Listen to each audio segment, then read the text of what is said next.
said keep your head down, nothing hidden last. But I heard the rumor, cut straight through the glass. In 1,000 sleeved up mornings, I kept the spark alive. 67 names in my chest, and I still won't blink, I won't hide. From death speaker, death dealer, grid lord, when the sealed pack trembles, my whole world shifts toward what they swear is fiction, what they swear can't be. I can feel it calling, like it's calling me. We're told they don't exist, but I found the proof. Every pack could change my fate, every dream come true. We're told they don't exist, but I found the proof. Every pack could change my fate, every dream come true. 18 alpha burning through the break of dawn. 18 beta rising when the night drags on. 13 Arthurian, like a blade in light. 11 gilded, shining through the longest fight. 7 gothic shadows, 7 stories deep. All the hands that held them, all the vows I keep. From death speaker, death dealer, grid lord, hear the crowd grow louder when the sealed pack opens what they call impossible. I call my home, every whispered legend leads me closer on. Find them all, chasing Curios through it all. Throughout the days and gothic nights, I'll answer destiny's call. Find them all, chasing Curios through it all. Throughout the days and gothic nights, I'll answer destiny's call.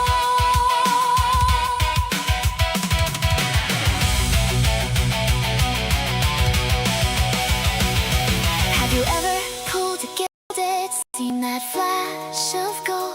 The kind of story whispered low, the kind of tale retold. Have you ever felt the silence turn to thunder in your hands? If the world says it's a lie, then I'll be the proof it stands. 18 alpha, 18 beta, Arthurian legend standing tall. 11 gilded, 7 gothic, 67 known, I found them all. 18 alpha, 18 beta, Arthurian legend standing tall. 11 gilded, 7 gothic, 67 known, I found them all. We're told they don't exist, but I found the proof.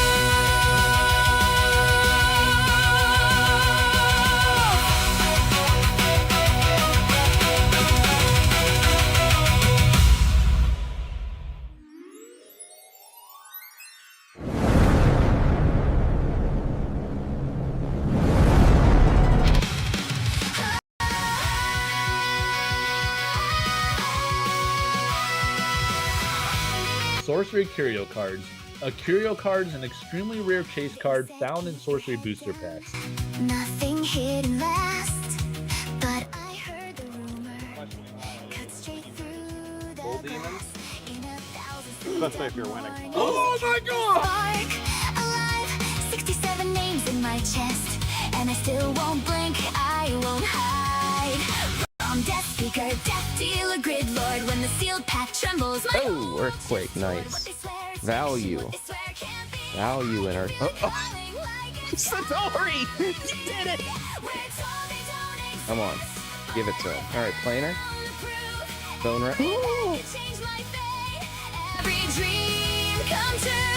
We're told they don't exist, but I found the proof. No way! Fire Lich in 2. Chains of Prometheus. 18 alpha burning through the break of dawn. Ancient dragons. 18 beta rising boy. when the night drags on. 13 Arthurian, like a blade. So interested in seeing print runs in that, and you know. It's a curio. 7 stories deep. hands that held them all the It is the Curio! Oh my god! Man, it's Death speaker, death dealer, grid lord. Hear the crowd grow louder when the seal pack opens. What they call impossible, I call my home. Every whispered legend leads me closer. So I have them tracked. Oh yeah, all their samples. Back. Oh! Ho ho ho ho! Did we just pull the Curio? Curio!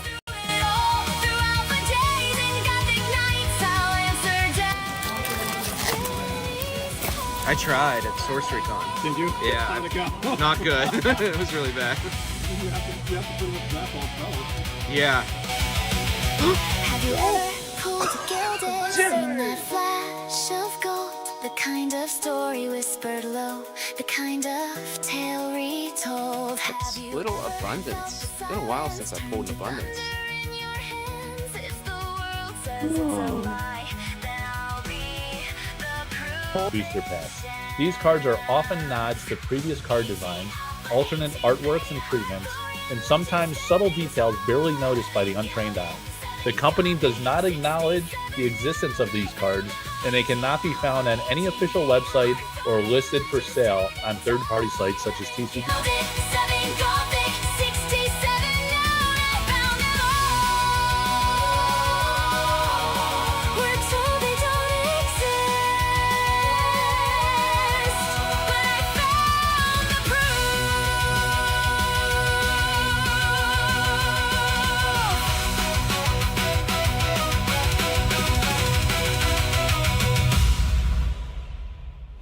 What's going on, guys?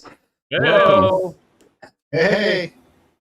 Good to see you guys. I'm very happy you were able to join on this momentous occasion here. Pleasure is all mine. We're on lag. I see my own face lagging, so it's a little off-putting. Is it really? Are you watching on YouTube too, and it's messing you up? Yeah, I almost feel like if you guys did not do that and actually just go to the other one. Yeah. Don't watch it on YouTube. That's gonna mess you up. But no, good to see you guys. I don't know the spoiler video. I don't know if everybody realizes this, but those were all polls that me, Mike, or Ghost had. So Ghost, a couple of those whatnots were Ghost polls on whatnot. So it was exciting to kind of grab these videos. Good to see everybody out there in the chat. Yeah, there's a little bit of echo. That'll kind of come and go. I think it has to do with my computer's processor. I'm doing too much right now. There's too many curios we're looking at, and it's overloading my CPU. So it'll come and go, but that has to do with the processor. So welcome. Welcome, Ghost. I think today's stream we're gonna go through all 67 of these beautiful curio cards. First set in the world that's complete. I am not the first alpha complete curio set. Someone else did that, anonymous. And then there is a second person very close behind me in completing a full 67 set. However, there was a technicality, and I ended up beating them to it. So, Ghost, I'm happy to have you. Mike, good to have you here. Do you guys want to talk a little bit about your channels? Maybe even into the future, folks will check out this video as a means to, look at all the curio cards in existence, which is kind of what I'm hoping for. And, so for the folks in the future that are traveling back in time to meet you, Ghost, you want to intro first? Yeah, hey guys, it's Ghost. I got a small channel on YouTube where I do the box breaks and stuff and talk about the state of the sorcery market or wrap up my experience at events and stuff. But I most recently opened up an online web store at ghost42tcg.com. Don't forget your Philo Cards coupon code from the previous video. I should have the QR code up here too. I completely wasn't thinking.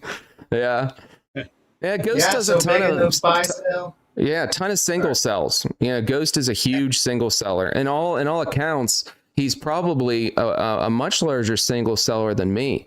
So Ghost does a lot of efforts. He's like the master of whispers in the sorcery community. So he knows all, and he's got a ton of info.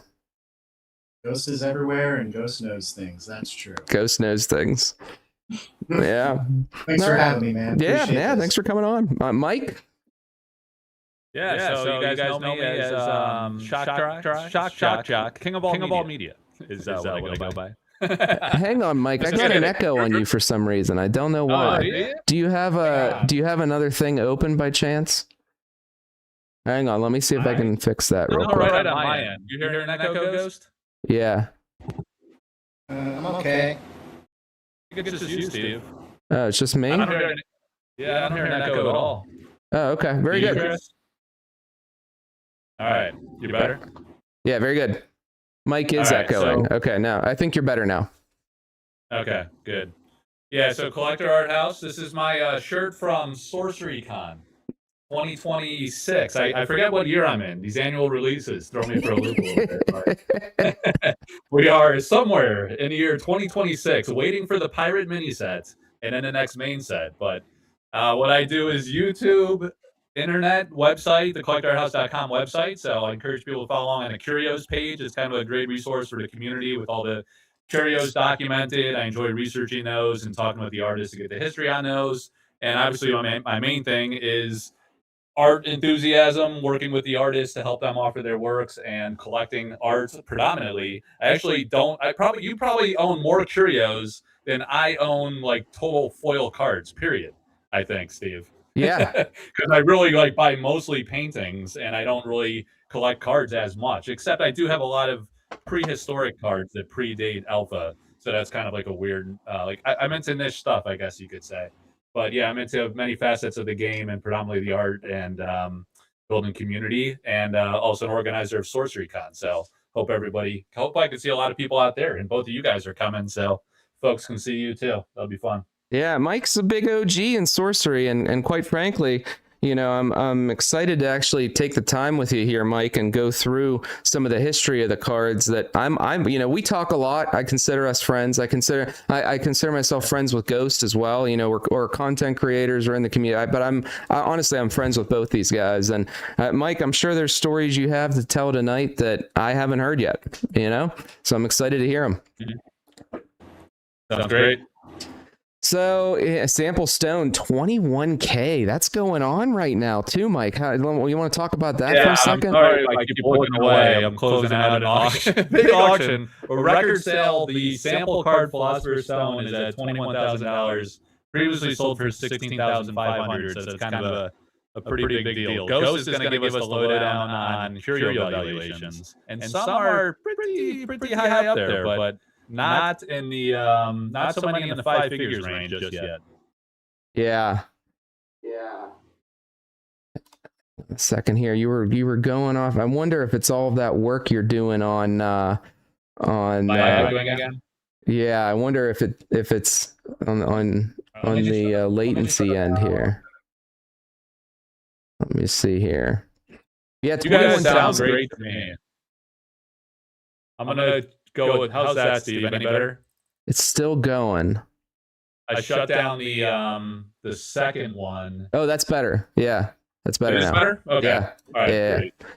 Very good. Yeah, so yeah, did the auction end, Mike? Is it 21? It got extended to 9:20 for the final 10-minute rule. But I got my admin Sean helping me out here. Oh, good. I can focus and get into this. Yeah. So I figure what we'll do is we'll go through all 18 alpha, then we'll hit all 18 beta, and then we'll move through the 24 Arthurian Legends into the 7 Gothic. And then some of them we might spend more time on, some of them we may spend less time on. Yes, some folks are saying too that it's the echoes coming in and out. Lots and lots of curios. I mean, it's a big moment for me, guys. I mean, I set out on this. I was telling Ghost before we started here, I set out on this journey like 3 years ago almost to try to do this. And some of them I polled, and a lot of them I have great stories of some of the community members that I've acquired them through trades, through sales, fans. Folks have reached out over email that aren't on Discord, Facebook, or anything, and have said, hey, watch your channel. Would love for you to have this missing curio. They would be like, I wasn't intending on selling it, but I want to see you complete the set. So it's really been a fun experience. I intend to collect them all going forward as well. I don't intend to sell or anything like that. This is just a collection that I really enjoy. And I don't know if you guys want to talk about this too, but curios are a real interesting thing for sorcery, right? Because curios, if sorcery didn't have curios and there was zero, the product would still be incredible to open. The foils are amazing. The art is amazing. Like, curios don't make the product necessarily. But what they did is they took the ability of not having anything on TCG Player, and they don't officially recognize it. What it means is that it's like 1995 again, where you don't know what the cards are. You got to find them through the community, right? If anything, the curio hunt is this big community affair to try to find them all when sets come out, and you try to connect. So it's actually a community gathering type of a thing. But also, Ghost, I don't know if you want to give some of your opinions on the 3 different types of curios, but there's opinions that it'll actually slow down the pack opening experience to make sure you just don't blow through the chaff cards at the end. I don't know if you want to talk about the 3 kinds, Ghost. Mike, we'll hit some of your site too, because that's an important part to talk about here at the beginning before we start, and then we'll get going. Yeah, so I was brought on to kind of talk about the market for these things, and it's really challenging because there's so few and so few ever come to market. So what I tried to do is build like a tier structure for like valuation. Totally not perfect, because pricing is clearly based on what set they are, but like the level of effort that went into them, whether or not they're considered iconic or all that. So I tried to build this like tier system. So came up with like these 3 tiers, but there's also really that S tier, tier 0, where they're absolute grails, where whoever's got them is, they've got the diamond hands. When they do sell, the prices are undisclosed, private sales, because people don't want to be contacted. But really, that's kind of the smallest of the subset, and they're mostly going to be alpha. Tier 1 for me is like the original intent of the Curio cards as published in the Kickstarter, and I quote, "Very rare mystery cards showcasing the history of sorcery's creation." So like things like Water Castle, Bloom of Frogs, Belfry, Grim Tangle, like showing the old ideas for the game, the development itself, mechanics that don't exist. I think that kind of is that tier 1 type of curio card. Tier 2 for me is all the different alternate arts. And again, there's top of the tier, bottom of the tier type stuff when you're talking about how you kind of value these things. But your things like your Green Knight or your Dosemary Pool, Fallen Angel, they're cool, but they're not really that showcasing of the history of the game necessarily. We might just not know the story.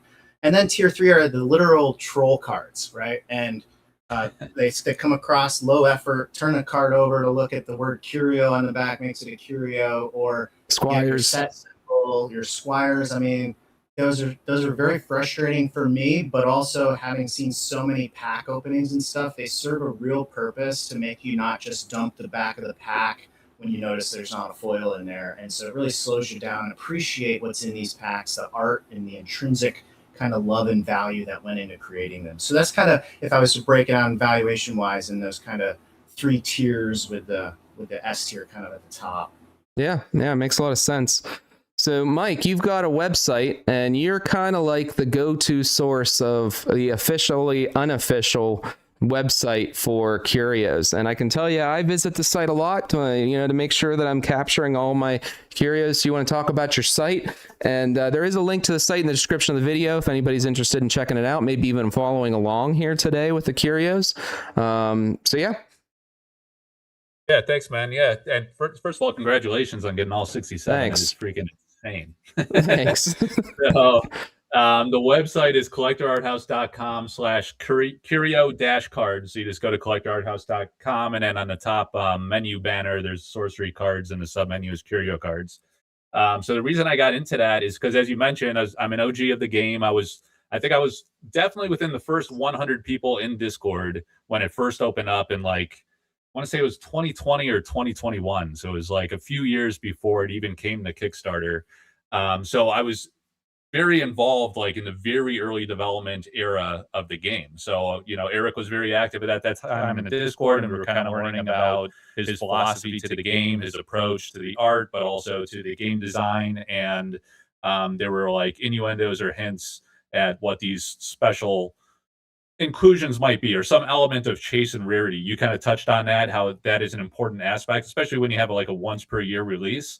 Initially, he would just talk about we knew the pull rates fairly early on, as I recall, for the uniques, but then also the foils we knew would be very rare and very difficult to collect the full set of foils.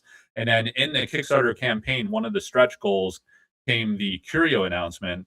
And as Ghost described, they were basically a homage to that early development of the game. So early adopters were like immediately into that idea and super passionate about it, and like immediately nostalgic, like because it came out in 2023, right? So we were nostalgic already to 2021 when we first discovered the game. So all that development and the radical game design and change and stuff was like really fascinating. So I was into the art, I was interviewing artists, and in that process, as these curios were discovered in alpha, I would reach out to the artists and I would ask them like what the concept was. Did they know that their card would have a curio?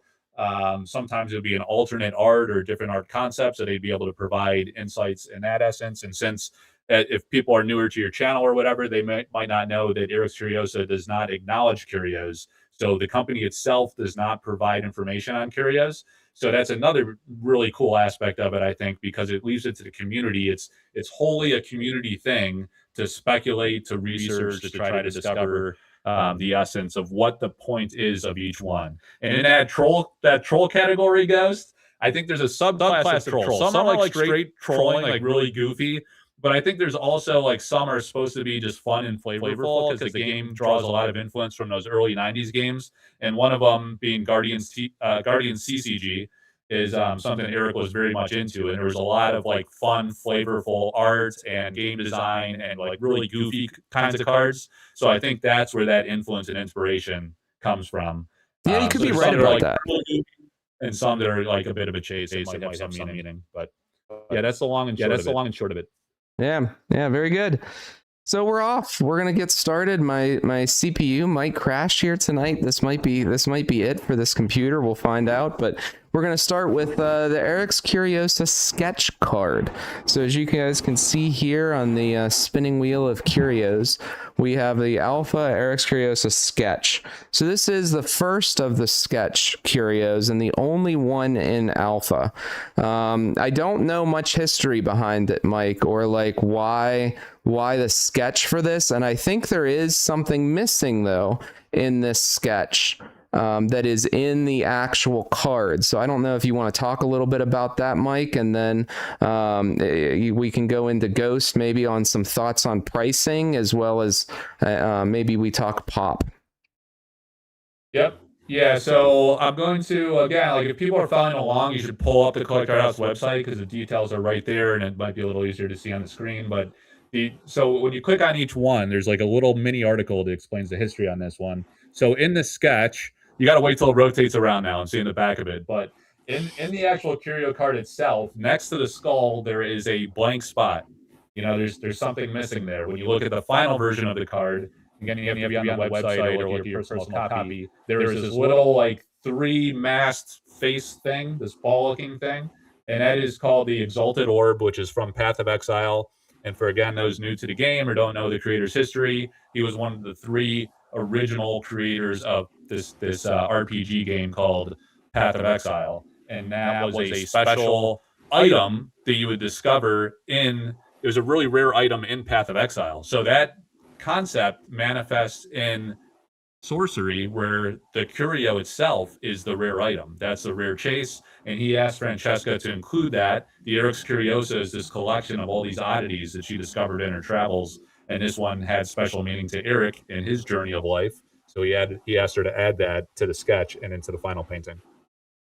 Yeah, pretty neat. I don't know if anybody knew that. Yeah, it's really neat. So Ghost, I mean, what are we talking price-wise on some of this stuff? You know, if you were out there and you're listing it or you're buying it, you know, what's that buy-sell spread on something like this?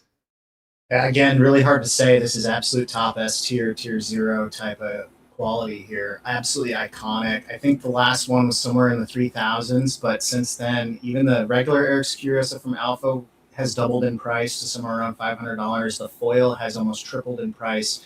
And so should this be About the same price as foil? No, I don't think so. So I think you're looking at multiple thousands of dollars on this, should you even see one come to market, which I would highly doubt seeing many of these moving forward.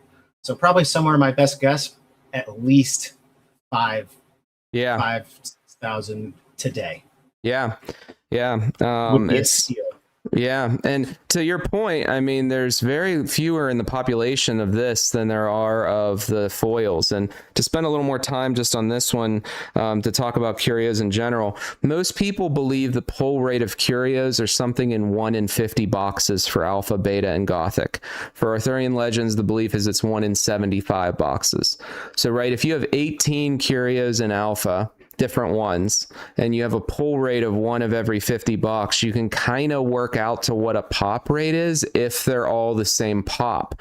But the interesting thing is that I've found certain clumps of certain Curios, and something like, we'll get to the Grid Lord, I know like less than a handful of Grid Lords in existence. So it's like, is there a steady equal number of distribution of Curios? I think is a really interesting question, and nobody really knows. I don't know if you guys have thoughts on that too. I would say, I mean, since like a few of the cards we believe are short printed in foil, that would likely translate to Curios that have tiers of rarity. Yeah, I think, I mean, it's anecdotal for sure, like you say, but I think that's probably likely. They're saying it feels like the Home Shopping Network at 3 a.m. with the spinning platform. I was really hoping somebody would say this. I was like, yes. I was like, it's got to feel like QVC, right? It's like, you got the thing spinning. We're all talking. It's like it's a QVC feel. I don't know if the spin is helping the cause, though. I like it facing us the whole time. Like when you have the back of it, it's like a long wait, to see the card. I think you should show the card. The thing is, some of them, it's on the back. So I was like, that's true. Maybe just spin those ones. Yeah, true. Maybe I won't spin it.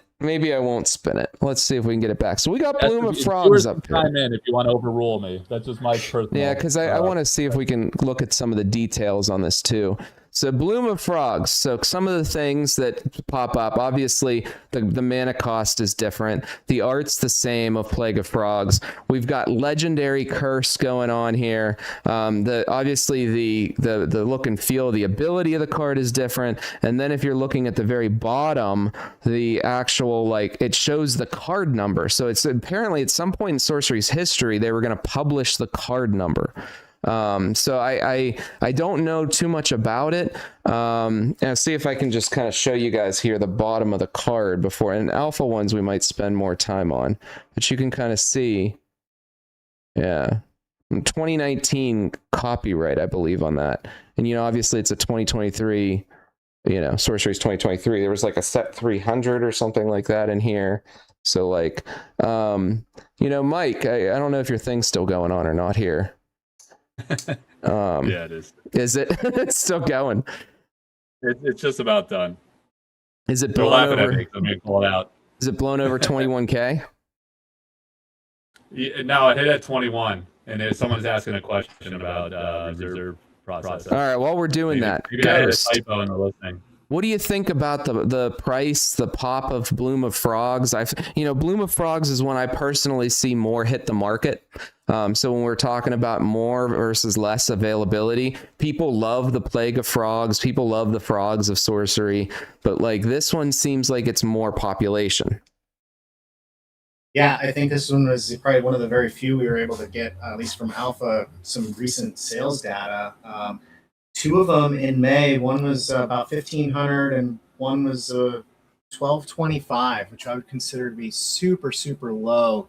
And it's important to remember the context on these things, because there was also the Death Dealer Curio and all the other top end stuff, all clumped within an hour time span of these eBay auctions a couple weeks back in the middle of May, about a month ago at this point. Devil's Egg at the same time, Mike, and so this one was the one kind of low outlier that I would say at $1,200. So if you got that for $1,200, I think that's an absolute steal. I think anything under $2,000 on something where I would consider this to be a tier one, showcasing the history. I'm not sure you can see that again, but again, you see a lot more of these on market. There might be more of these out there than others. I don't know. Yeah. and maybe that's part of it. Maybe there's more in the population of these out there, because I feel like I see more of them, you know? And like, I don't know if that's still going or not, or if you're good, if you have any. Yeah, my one comment on this one. So the legendary class type obviously is not there. That's one of the key elements of this one. And I think that, as I recall, and I've been like, you studied these more than me recently. Yeah. This is ancient history for me now, looking back on Alpha. I own a bunch of these, but not all the Alpha ones. That legendary thing I think shows up on a few. And that was so there. That, like I was talking about, the early development change, how things changed dramatically from the very early conceptual phase. These were actually never on sample cards. There's a whole separate discussion about the sample pre-test cards. There's a lot of change even from that stage to the final alpha prints. And then these curio ideas even predated that. So we had never seen anything like this in print form in most cases until we discovered them as alpha curios. So those were like new early historical discoveries. So the legendary was like a new thing in the type line, and then the symbology too. Like we didn't see that on any of the sample cards, as I recall, or any of the even in the Discord, like Eric would sometimes show the templated card, the digital card, and the symbology here and the legendary were new concepts, as is all the sub data at the very bottom where it says what CP 2019 full art 25 out of 300. Yeah. So 300, like the set size was larger than that. They don't tell you the set size. They don't have those kinds of things. And then also the symbol in the lower middle. And then the last thing I'll point out is art, copyright, Mikkel Nagy Paul. They removed the copyright and they inserted the alpha set symbol. So there's no copyright attribution to the artist. And I feel bad. I raised kind of a big stink about that, and maybe influenced them going back to copyright and beta and beyond. Yeah. But I think that's the right thing to do. So I advocated for that. Yeah, I think it is too. Yeah. All right, so we've got next up is the Mirror Realm. So this one's fun.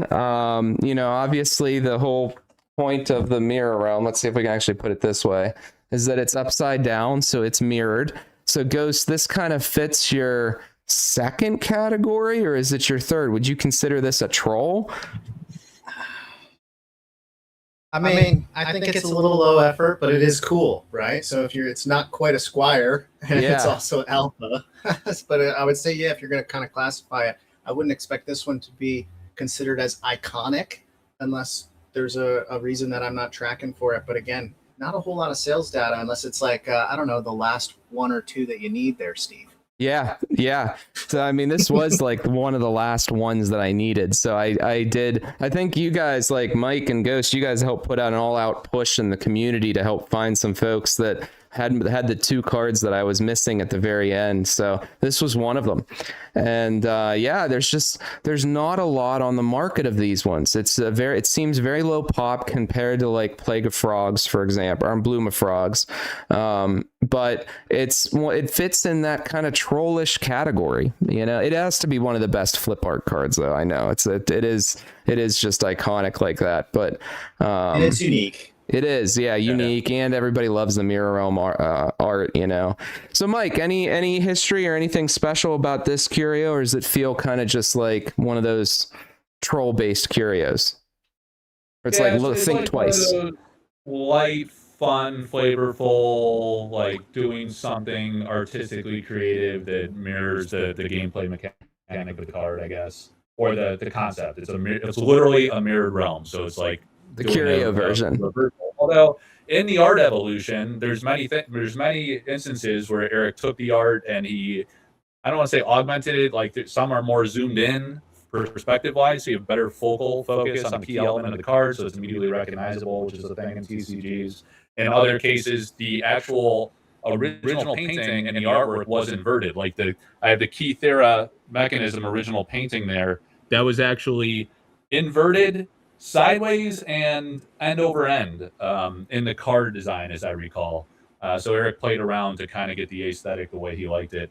So you guys touched on it. It's a unique, and I remember people have always liked that this is a playable curio, which I don't know. I don't know many people playing with the Mirror Realm curio.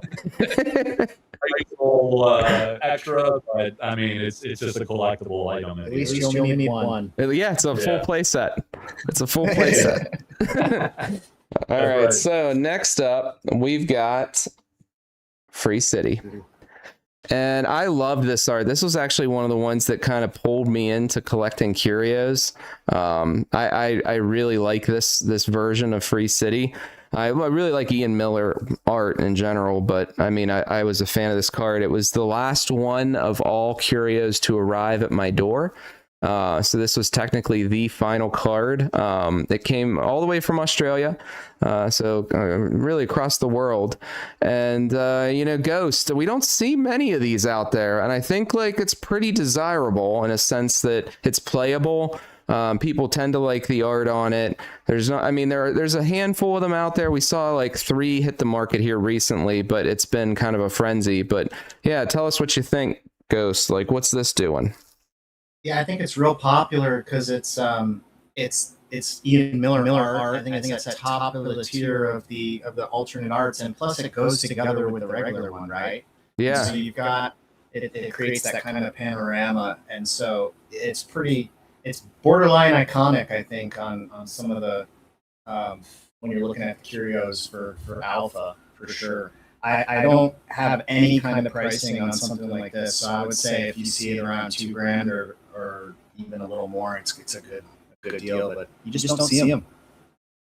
Yeah, I think it came up a lot too. I want to say this one used to be like below 1,000, like initially early on. But I mean, obviously everything has gone up in price with alpha. yeah, early on, you're right. Recently. It was definitely below 1,000. I swear there were sales at like 850 and stuff like that once upon a time, 600 to 800. But yeah, like I say, everything was, and now everything's popping off. So Yeah. that's the interesting thing about this one. Yeah. So like fantasy artists, they often do TCGs and they do book covers. So this one by Ian Miller is from a book cover, and oftentimes when these artists do book covers, they do the back and the front is like a continuous artwork, you know, that spreads over the two, or sometimes like on the inner pages of the inner jacket of the book. And so this one was like a back and front contiguous concept that Ian Miller did for a book, and Eric licensed it for use in Sorcery. And there's many cases and instances in Sorcery along, I think, all of the sets, but certainly in Alpha, where the artwork was not commissioned specifically for Sorcery. It was prior work that was licensed for use in the game. And this is one such example. Yeah. Do we think how many pop? Like, what's a guess at a population? I think a lot of these are, well, there's population discovered, which like I know Sophie tracks and stuff, and most of those number like in the 20s on average. But so if you're trying to do your best to track everything that's been pulled and people reported to you, that is a subsegment of people that exist on social media, on Facebook, Discord, or otherwise, right? And then there's like a lot of people that don't use social media or don't use any of those platforms, or they just simply don't care to report it. So if there's 20 definitively known to be discovered, I gotta imagine there's at least double that. So I think so a lot of people think there's 50. I think there's maybe 100 or somewhere 50 to 100. Yeah. But I did say earlier, I think maybe the population's less than others, but I think maybe a good amount of them is in the 50 to 100 range. Are they as much as 50 to 100? Really? That's what I think. Yeah. Wow. Because they can't all have been reported to have been discovered, and some are still in sealed boxes, not even discovered yet, you know? Yeah. Yeah. Not new ones. I'm talking about duplicate copies. So what do you think, Ghost? Looks like you're deep in thought there. You would think there would be more coming to market then. It's the only question mark for me. So, but Alpha never isn't seen being it, open really. in math anymore. I mean, the Whatnot Breakers even slowed down, I think, a little bit, at least from the heyday. So that has something to do with it. Sure, yeah. It's interesting. If we say there's 29,000 boxes of alpha and there's 50 boxes per curio, and there's 18 curios and they're all evenly distributed, that would put them at 32. So if what you're saying is true, Mike, and this one would be like, let's say 50 to 100, that would mean like Grid Lord or something else would be way less. So that would mean that there are different, you know, it's not a linear population, that for some reason they vary, that the average should be 32 in existence of each, should be, right? But yeah, it's hard to say. People are saying in chat that the audio's not great. Yeah, I think if you guys have extra tabs, try closing that. That might be possible too. But I know you've got a whole operation going over there, Mike. So I'm trying to like. I only have this one and the website. That's it. It sounds better now. Yeah. Oh, okay. It sounds good to me. I don't know how it's coming across through YouTube. Yeah, no, it does sound better now. All right, let's see here. And this is an interesting one. Self-same. So self-same, you don't really see this one listed too much, Ghost. Doesn't come up too often. But when it does, I don't know that it's as desired as some of the others. I think the whole thought of the self-same is that the two images of the women are flipped. So they're like mirrored, kind of like mirror realm to a degree. And that's really, it kind of is it's a testament to the card because it's similar to what it does if it copies. It copies a minion. So it's like this mirroring type of a thing, like mirror realm. So that's the only thing I could think of. I don't know, Mike, if there's any history behind this. If maybe it was originally painted a certain way that I just don't know. No, I actually asked Elvira about this one, and let me see. So the Curio version. I have a note here of what she said. The illustration on the left, which is the regular version of the card, she said it's consistent with her original painting. And one of the guys, did I sell that painting? I might have sold that one ages ago. I forget. I'm blanking on the guy's name who won the first Gen Con. He lives near me. Oh, yeah, I know who you're talking about. Yeah. I don't know. But Jarrett is his name, but I forget what his full name is that people would better know him by. He owns that painting. But anyway, no, it was just mirror, like you say, just like Mirror Realm. It's self-same. So it's another one of those playful experimenting with the art type things. Yeah. Ghost, what about pops? How do populations look? How does price look?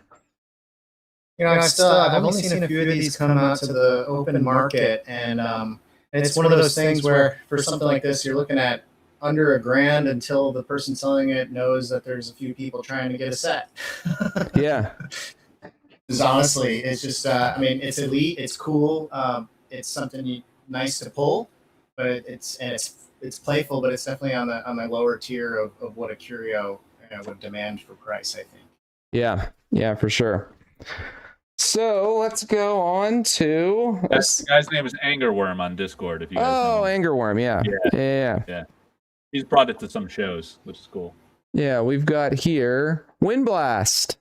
So the fun thing about this is, I think this art is different. It's different Windblast art, and we've seen this art in a sample card.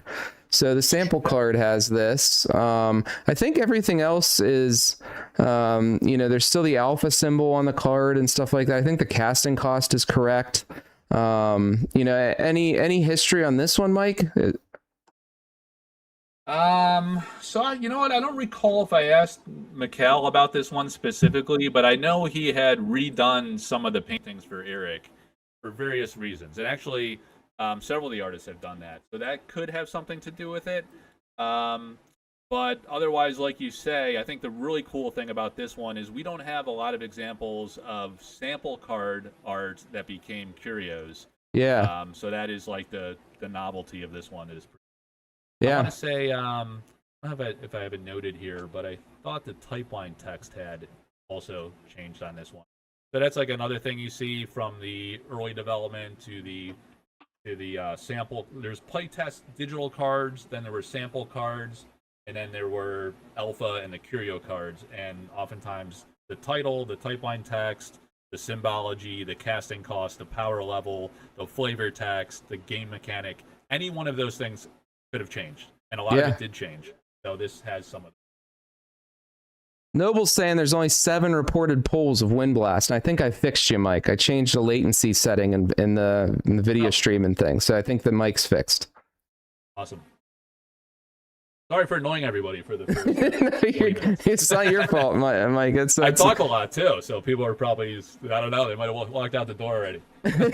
No, I think we're good. Ghost, pricing, anything like that? I know people love the art on this one.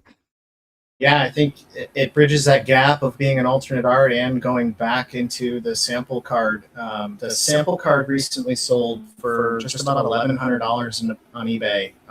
Again, grouped with all the rest of the things. So I don't have any data on sales for the actual curio. It might be similar. Yeah, I in think some pop so. sizes. The thing is what all I can say is that I was doing a lot of deals with an individual where I acquired this from a while ago. I should say probably about 4 of my Alpha Curios came from the same person.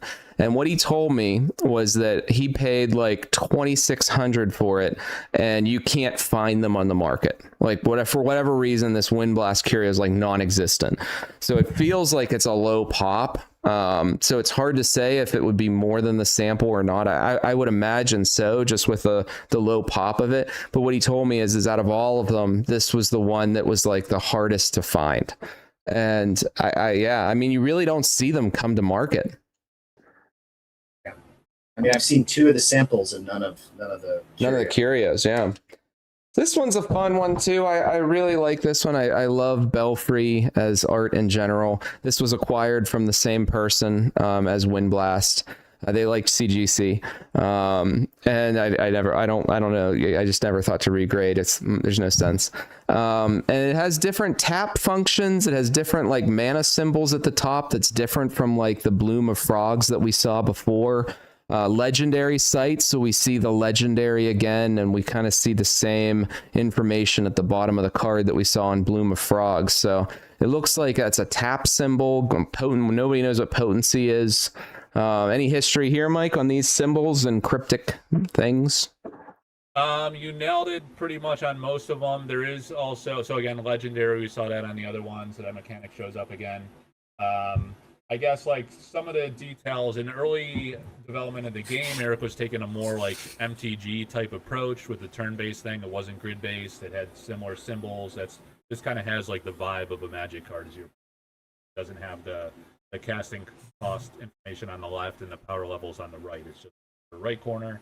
And then this is like an example of an artwork that was likely a landscape style painting, or intended to be a site art or landscape style artwork. Or excuse me, it was. I think it was. We see it in portrait format here, like a spell book, but it's a legendary site, and as we know, the sites became horizontal landscape style when they went to the grid-based design. So that's a big change. You don't see sites in a vertical orientation like this in Alpha. Yeah, it definitely is a big change. So Noble's saying there's 14 reported polls. Ghost. I feel like we don't see a lot of these either. I don't know. No, I mean there was a sale in March for 1,036 on eBay, and I would say that was whoever got a really, really good deal, because I would say, I know Belfry's not, I don't know, super iconic or whatever, but I mean look at the card. You're at the top of that original intent of what a curio is. You've got it's a vertical sight, which is totally different, and whatever potency is and whatever that tap symbol is, I mean, to me, you shouldn't be able to get this one for under a couple grand for sure, in my opinion. But who knows what it would do right now on the open market. Yeah, I mean, I personally really like the whole history behind Curios of like this, if you can kind of see what it would have been or what it was back then. It's just so interesting to me to see like how it's developed over time. So no, I enjoy that one. This one, we've got a Grim Tangle here. Again, different mana symbols, different tapping things, continuous event. Yeah, I've seen a lot more of these for sale, though, I have to say, than others. Really? Yeah. And I think it's a fairly playable card in Alpha too, right? So I think it was popular with players. I remember Drew Holmes from the comp they hired him in Eric's Curiosa. He was like super into this one. I think he played in one of his decks. Really? So, yeah. Not this version. I'm talking about the real Alpha version. So people like that aspect. But yeah, there's a bunch of differences on this one. From the Alpha from the first time we've seen it, with the new element resource in the upper left. I have a whole bulletized thing. I think you hit on a bunch of them. I'm trying to see if there was anything. The set symbol highlighted in gold. Yeah, that's kind of interesting in the lower middle. Yeah, this set symbol is interesting. I'll try to get a little. It's gold, right? Closer, and in the Bloom yeah. of Frogs, if you recall, that you showed earlier, it was white. So you wonder, did that have an association with element type or whatever this rarity, was? maybe Rarity. too. Yeah. Yeah, maybe this game wasn't element based initially, is what that might imply. Right? Yeah, I mean, like there was some other mana type sources. of thing on the top there, which was the whatever the element could be on the top. But yeah, I mean, I would consider this one out of all of Alpha. Me personally, I consider it on the lower tier, just because I think I've seen more of them out there. And I want to say, guys, like I swiped this one on eBay in the dark night winter of Arthurian Legends, and this time last year for $563.20. So I think that's what I paid for it. Kind of crazy. Well, let's try to pump up the value a little bit and maybe get some more of these on the market. So here's something interesting that I found, and I think it came out of your video on the cult TCG and whether or not it was the cult one, right? What was the one you did a big deep dive on, the influence, potential influence to sorcery, right? So this card here says may only, whatever that is, one being each turn. Oh. And when you were talking about that video, there was a lot of references to beings.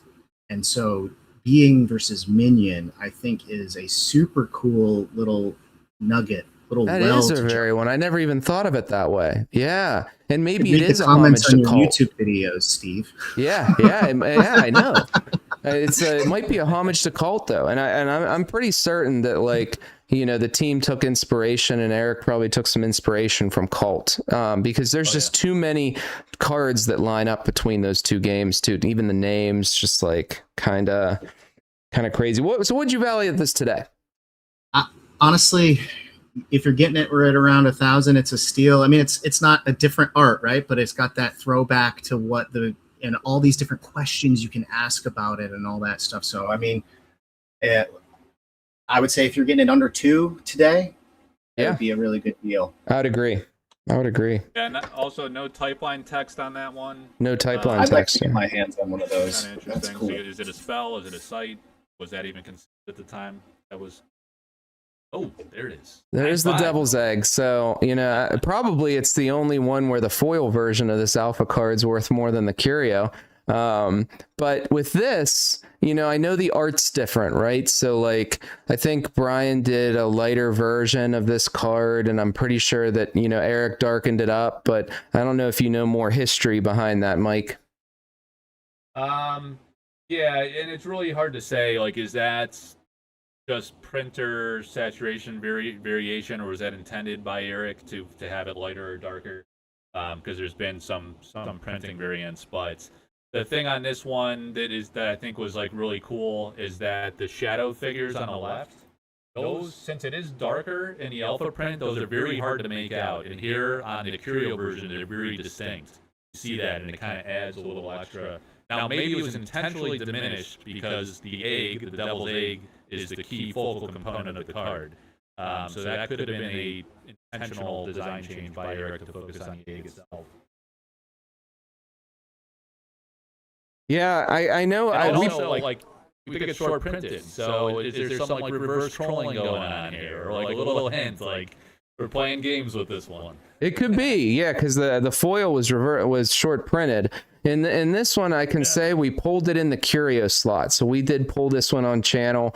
Vin Propane, I believe, was the one that pulled it. So we did find it in the Curios slot. It was definitely not not like a misprint light version, but it was there was some intent. And I think the darker version has some speckles in the egg too that this one doesn't have.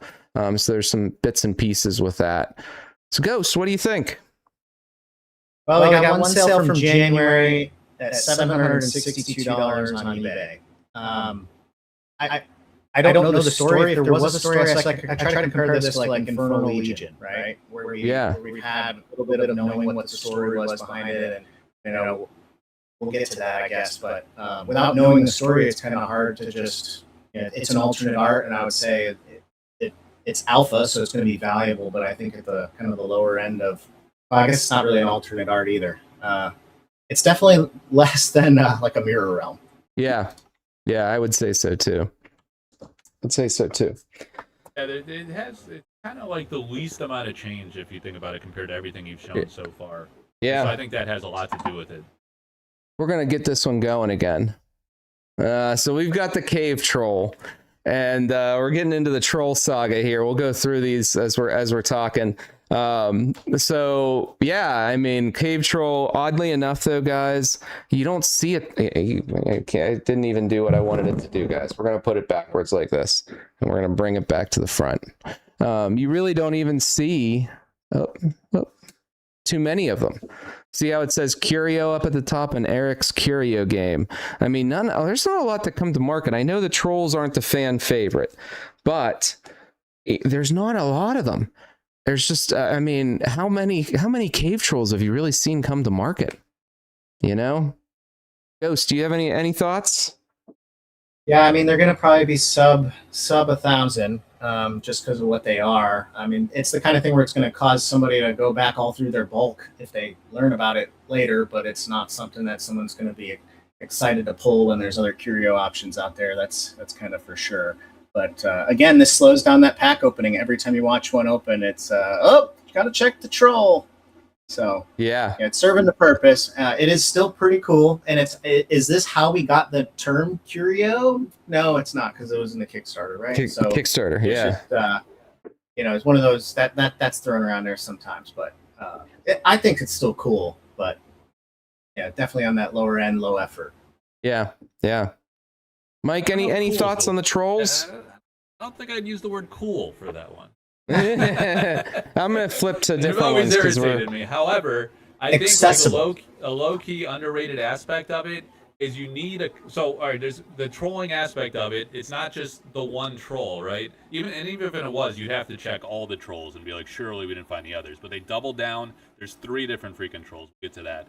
But I think the low key aspect of it that nobody talks about is you need a card like that because, as you were saying, Ghost, is people are opening them up on YouTube and on whatnot. Yeah, it slows things down, but it gets that person every time they discover it's an ordinary card you're going to pull a lot. They're flipping it over and they're going to have to explain what a curio is every single time. So every new viewer of that break is discovering and learning what a curio is, which is good for Ex Curiosa. It's good for collectors because you want these things to be known and chased and coveted and desirable. So that is, I think, actually, if they had the forethought to do that for that reason, I think that's pretty brilliant. It could be. Me too. It could be. So, Ghost, out of all the trolls, which one is the easiest to find? Which one's the hardest to find? I think the exceptional bridge troll is consistently more valuable than the rest. And I don't know if that's a matter of population or just that it's exceptional. But usually you'll see that one about 12 to 1,300. And I haven't really seen too many of the other ones come out, but it would surprise me if they were all at that level. Yeah, I would think so too. The other, I mean, I sold a bridge troll for 1,300 recently. So yeah, it's got to be a presumption of rarity on that, even though it might not be more rare than the ordinaries. Oh, there's the one. Oh, there it is. Polarizing. 9-piece. Polarizing. So I don't know if you guys remember, I manifested a 9-piece into one of the live breaks where we deep dove into each one of those little cards with the little jeweler's loop to try to read all the text on the cards, and then that video we pulled the 9-piece for Gyarados. So there's sometimes an echo. So I'm just responding over here in the chat. The echo seems to kind of go in and out. It's probably my PC, so it's not these guys. It's mine, and sometimes we hit good patches, and sometimes we'll get like a lag echo or something like that. I need a new PC, I guess. I gotta upgrade this graphics card and the CPU. But yeah, so I mean, this is one of my favorites. Obviously, it's really like unique and mysterious, and it's actually kind of fun to deep dive. And there's like 9 curios within a curio in this card. It's wild. Different names of different cards. Like if you start looking at it in detail. So Mike, do you know anything in terms of like history on this one? Was it just like, yeah. I know too much is the problem. We don't have time for it. So you got to go to Really? the collectorarthouse.com website. I talked to every single artist on this one about every single card. So I have a very long article on this particular one. I don't know if we can get through it all, but there's several things going on here. I think let me point out just a few. The Ormford Holmganger in the upper left, that became the champion prize card, the first like prize card in Sorcery by Vincent Pompetti. And that one came to light because I was talking with Eric in Discord, and he revealed that his BGS, he has like the highest rated Magic Alpha collection in the world, highest grades across the board, complete set of Alpha Magic. And his registry is called the Holmganger or something to that effect. And that's a type of like Swedish like attack move or something. It has some like historical relevance, right? So I was like, surely you must have a card in Sorcery called the Holmganger. And he flashes that artwork, right? So he showed that artwork, and then later it wasn't in the Alpha set, so like, what's going on here? And then it was discovered on the 9-piece, and then the artwork was used as the prize card, just called the Champion. So that one really makes this one, I think, of all the cards on there. You also have some interesting things with like sights or spell vertical orientation cards becoming sights, like the windmill there, and also the other one by Mikhail Nagy-Paul. That's I forget one of the 3 towers from Alpha. I forget which one that is. Should be Gothic. Those ones he painted vertically, and then he'd repaint them horizontally, so they were repurposed. So there's a lot of rich detail in here. But the fun thing is, like, this was like one of the first curios ever discovered, and a guy showed it. He's like, hey, I think I discovered a curio. And I was like, hey, well, send me a picture. I do all these video shorts. Like, you guys know I run auctions every day, so I do a video short every single day, year-round, 24/7. And I was like, dude, I need like a picture of that, like a good clear one. I'm archiving all these curios. And he sends me the picture, and I was like, why is the resolution so jacked up? I was like, get some better lighting on that thing. And we were like going back and forth, and he keeps sending me more and more pictures. I was like, zoom in. And he sent me a picture. I was like, I can't read any of that shit. I was like, I'm trying to talk to the artist and get the information. Send it again. Send it again. So he keeps sending it back and forth. That's the card. And then it was like, I was like, don't send me 9 different cards. Send me one at a time. Like, what do you find 9 curios? So we had this like back and forth, and I told the story, and I made a video short of that on Instagram, and it's like my only video short that went viral and got over 10,000 views because it was just kind of like a hilarious engagement. And it was a guy from Canada. If you remember, guys, Alpha. The guys in Canada got Alpha first, so that's why he was the first. This was the first curio ever discovered, or at least like known discovered and publicly disclosed on the Sorcery Community Facebook group. He posted it. I was like, dude, give me some pictures of that one. And that's there's so much rich history behind it. I don't think I knew that. It's the only one with 9 on 1. Cool. Yeah, I don't think I knew that. It looks striking. I love the 9, but it's polarizing. Some people are like, oh, I hate this one.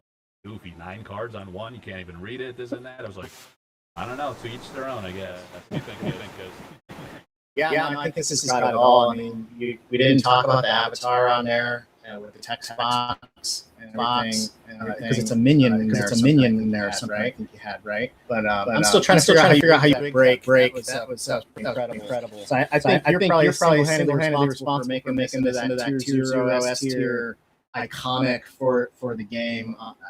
I wouldn't even want to know what this could go for right now. I know there's been a couple of them pulled recently on Whatnot, and there's been some private sales and trades, and they were pretty good, I think, for the person who pulled it, for sure. Yeah, I would say to get these right now, you're looking at, I mean, paying a premium price, and it's probably all because of your video at this point.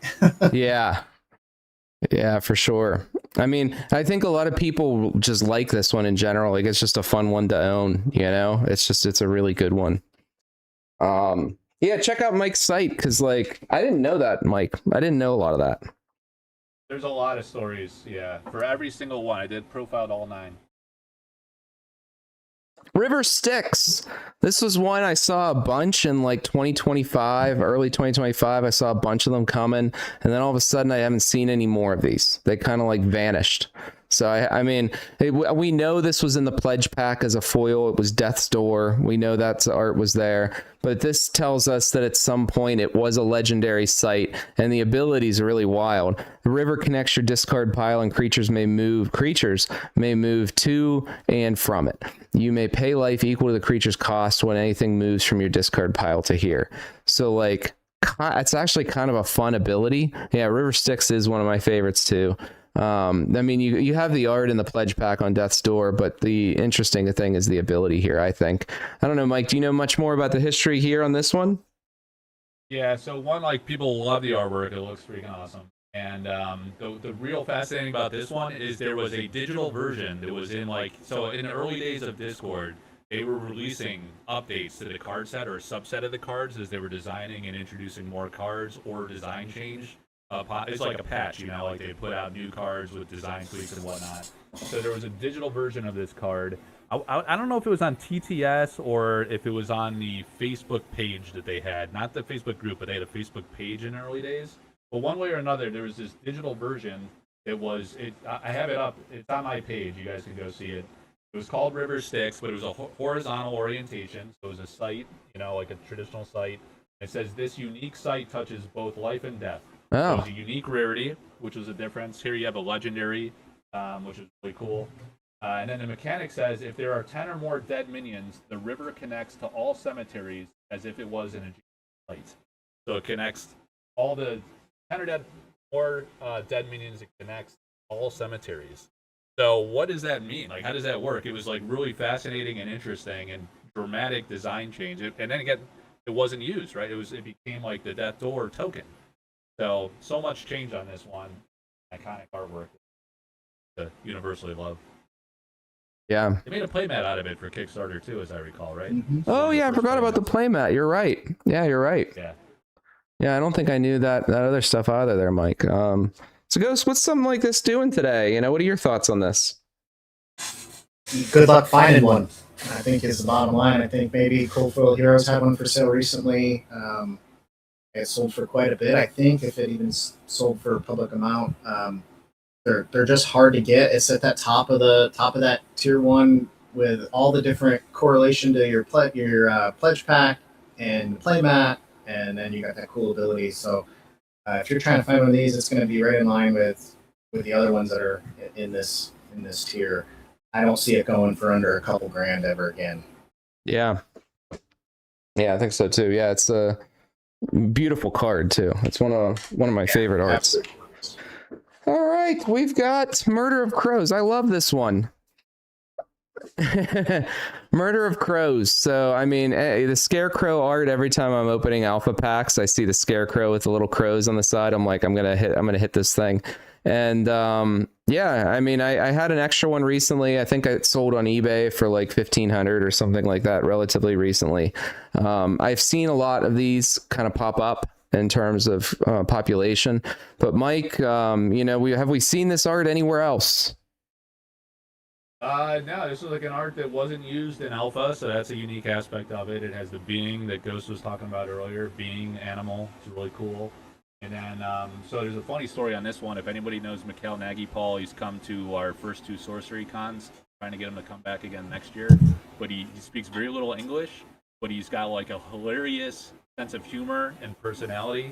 And he's always like texting me like hilarious things like out of the blue. Like sometimes he does like off-color artist proofs and stuff, and with like a one-liner that's like you can't even say it on YouTube, like you get demonetized, Steve. But he told me about this one, and he said like he showed me the original artwork version of this one. He actually had to change it, and he has this woman in the back. She had a very low-cut shirt, kind of falling out of it, and he was like, "Mike, Eric tells me too much boobies." So he had to like change it. It was like too much cleavage. Eric said he couldn't have it in his That's game. hysterical. So he had to go tighten it up and make it respectable. So you don't see that here, but like if you were to see his first original painting, I forget if I probably have the files in our chat somewhere. I'll have to throw it in our Discords later. Yeah. You guys. Yeah, that's hysterical. I love the art on this one. It's one of my favorites, and you know, I wish we'd see it pop up. I thought for sure we'd see it in Gothic, but we saw a different one. You know? That's true. He did a Murder of Crows in Gothic. It was also Mikhail Nagy-Paul, so that's really interesting too. You wonder how long ago was that commission? Yeah. Yeah. I'll ask him about it. Yeah, Ghost, any thoughts? Yeah, this is one that's definitely at that top of the tier for the category for me.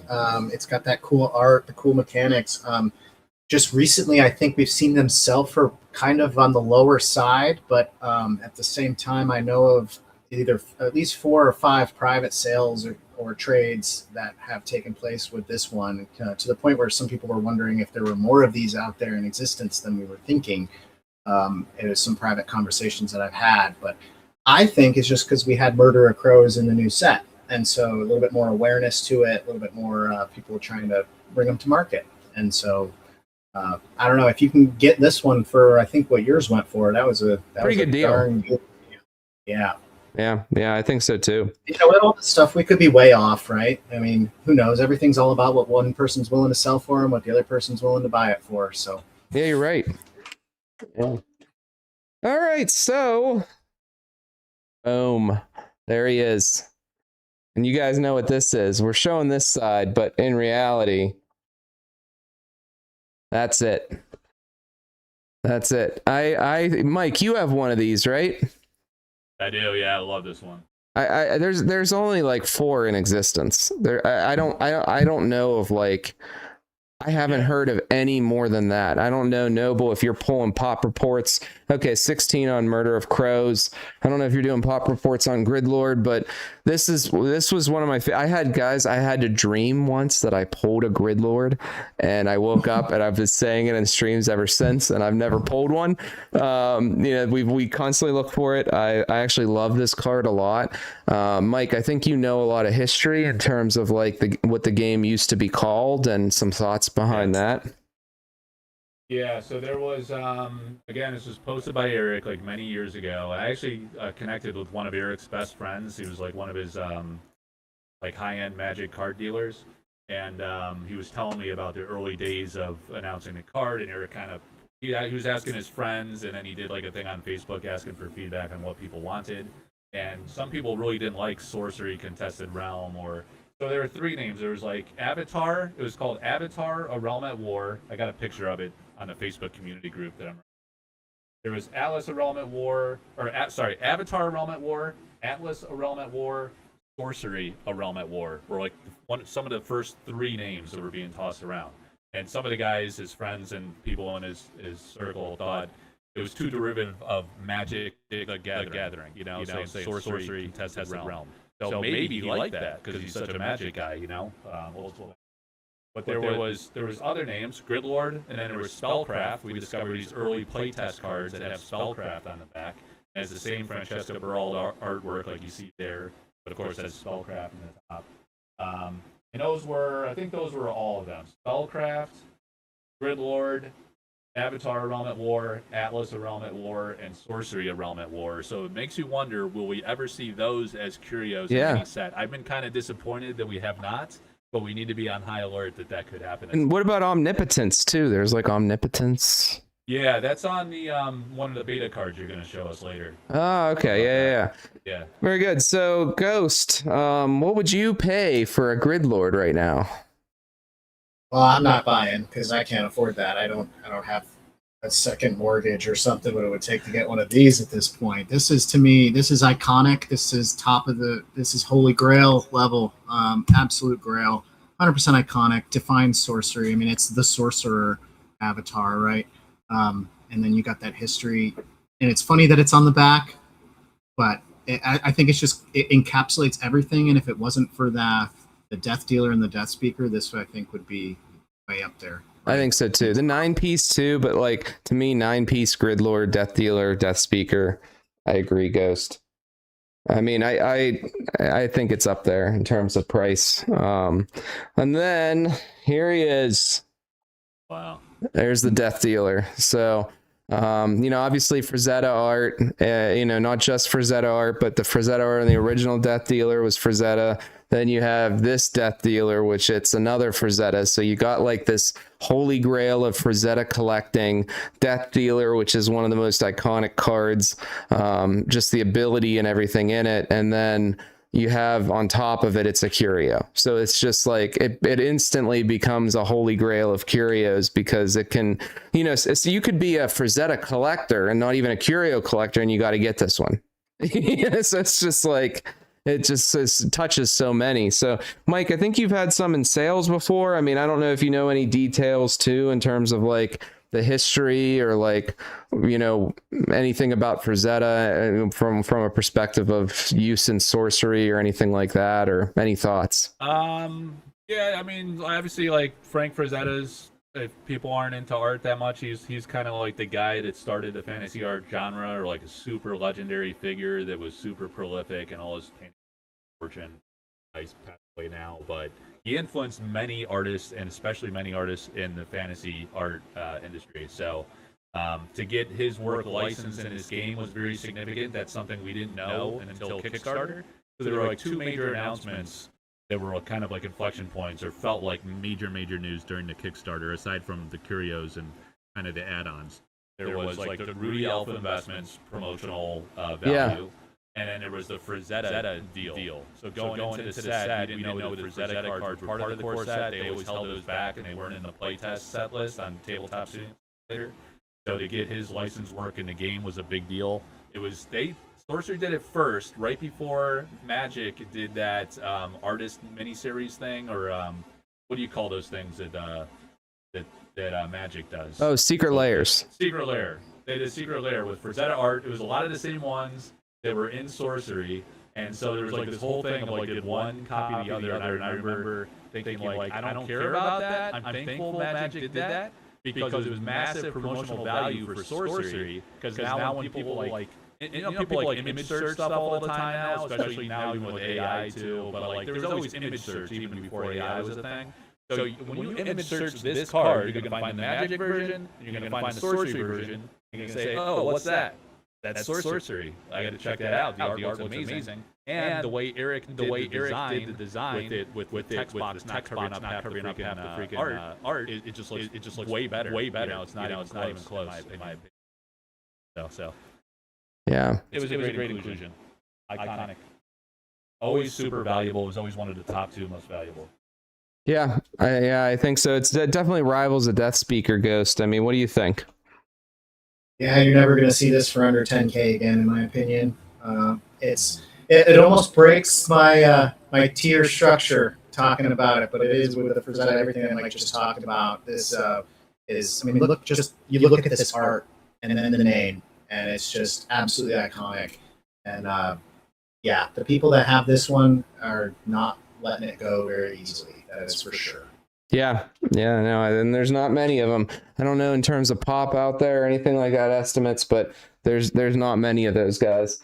So, and then lastly, this is the final for Alpha, and I imagine the other sets will move a little faster, but this is my personal favorite. You know, I love the art in it, love the history behind it. There's not many of these floating around either. I was offered a ton of money on one of these. Oh yeah, Mike's got the original painting. There it is. It is beautiful. Guardians originally came from Guardians, but like, I mean, the fact it's an avatar, it's playable, it's this alt art, it's like legendary Brahm, like Frazetta. It's just like, there's so much going on this card that it's just so desirable. You know, it's, in my opinion, it's the top curio, just simply because it's a Death Speaker. It's the only Brahm art in Alpha. And, you know, obviously the homage to some of the Guardians in the past, but I think the art is striking. And, you know, I think it's just like, people are like, what's that? You know? So, Mike, you know, any thoughts? I know Guardians, you know, a lot of Brahmin Guardians influence Sorcery and Eric, and yeah. Yeah, you hit a lot. Like, if people name, like, if you ask people, like, who are the top fantasy artists, the most legendary, iconic, a lot of people would name Frazetta and Gerald Brahm. He just goes by Brahm. Around for decades, was like one of those early TSR guys.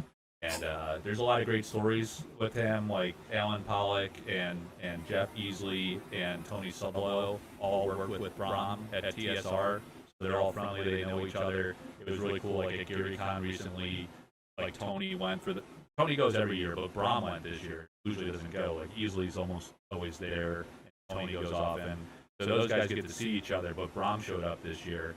and it's kind of like a reunion of sorts. But that's kind of like a throwback in a sense, where those guys are really influential in Alpha. They kind of artists from that TSR vibe really shines through the game. And then the Shadow Warrior card from Guardians was like the first influence of Guardians. So that was the first taste of Braum, and you hit it like on the aesthetics of this card. If you were to pull this, it just jumps right out. You're like, wow, what is that? Like that bright yellow background is just incredible. And the full art of it looks way better than the Guardians CCP templating of it. So it's striking in that sense. So the first taste of Braum, and there was no Braum in the core sets up until Gothic. Tons of Braum cards and tons of cards that were in Guardians. So I think that makes it extra cool in a way, because now you're starting to discover Guardians and all the art of Guardians, and then you go back and you discover the big time Alpha Braum card is like a top 2. This one in the Frazetta. Yeah, for sure. Ghost, how much? It's hard to say, my friend. I know that there are a whole heck of a lot of people looking for one of these, and it's the one, right? I know of a couple of private deals, but they don't want it disclosed. So good luck if you're trying to find one. If you have one and you're looking to sell it, it could be really good for you. If Could you it want me be to put a number north of 21K of that stone that's sold? I don't see how it's not. Yeah. 21K. So this was the first card ever to sell for, well, the Philostone sample card sold in my auction in 2023, February 2023 for 16,500. That was the record sale of any card in Sorcery. Like maybe there were private sales that you know of that I don't know of, but that we know of, right? That was the biggest sale ever.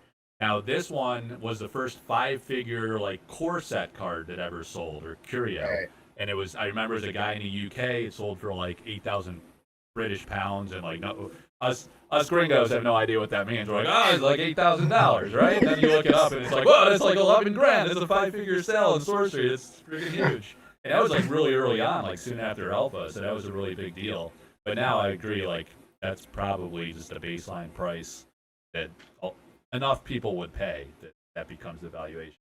Yeah. Yeah, the big values that I've seen people turn down for this are I mean, I can tell you, I turned down 20,000. So it was like, let it go for any price. The problem is that, I really wanted to do a full set, and it's like, I'm never going to see one of these again. If I let this thing go, I have to say that I'm going to abandon the dream of trying to do the whole set, because I'll never see it again, So to me, the full set was worth more. But I don't know. There was a comment too. Maybe I should sell some Curios and get a new computer. The problem with new computers, guys. So it's the same thing with laptops and stuff like that. Like you got to migrate all this stuff over. It's the issue isn't getting another one. The issue is you have to move all of your stuff and get it all set back up like you like it. You know what I mean? So that closes off Alpha. And I think the other set, like Beta, is going to roll a little faster. Obviously, Alpha is like really iconic and really valuable. But real quick, though, Ghost, Mike, if you had to name a number on what a full Alpha Curios set is worth complete, throw a number out there. What do you think it is?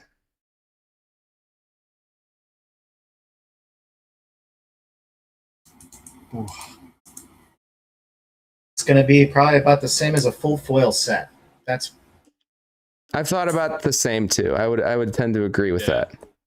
Yeah. So what number would you put on it? Like between 50, it's got to be 50 plus. So between 50 and 100. Yeah, I'd probably put it right at that. Maybe like straight at 75. Yeah.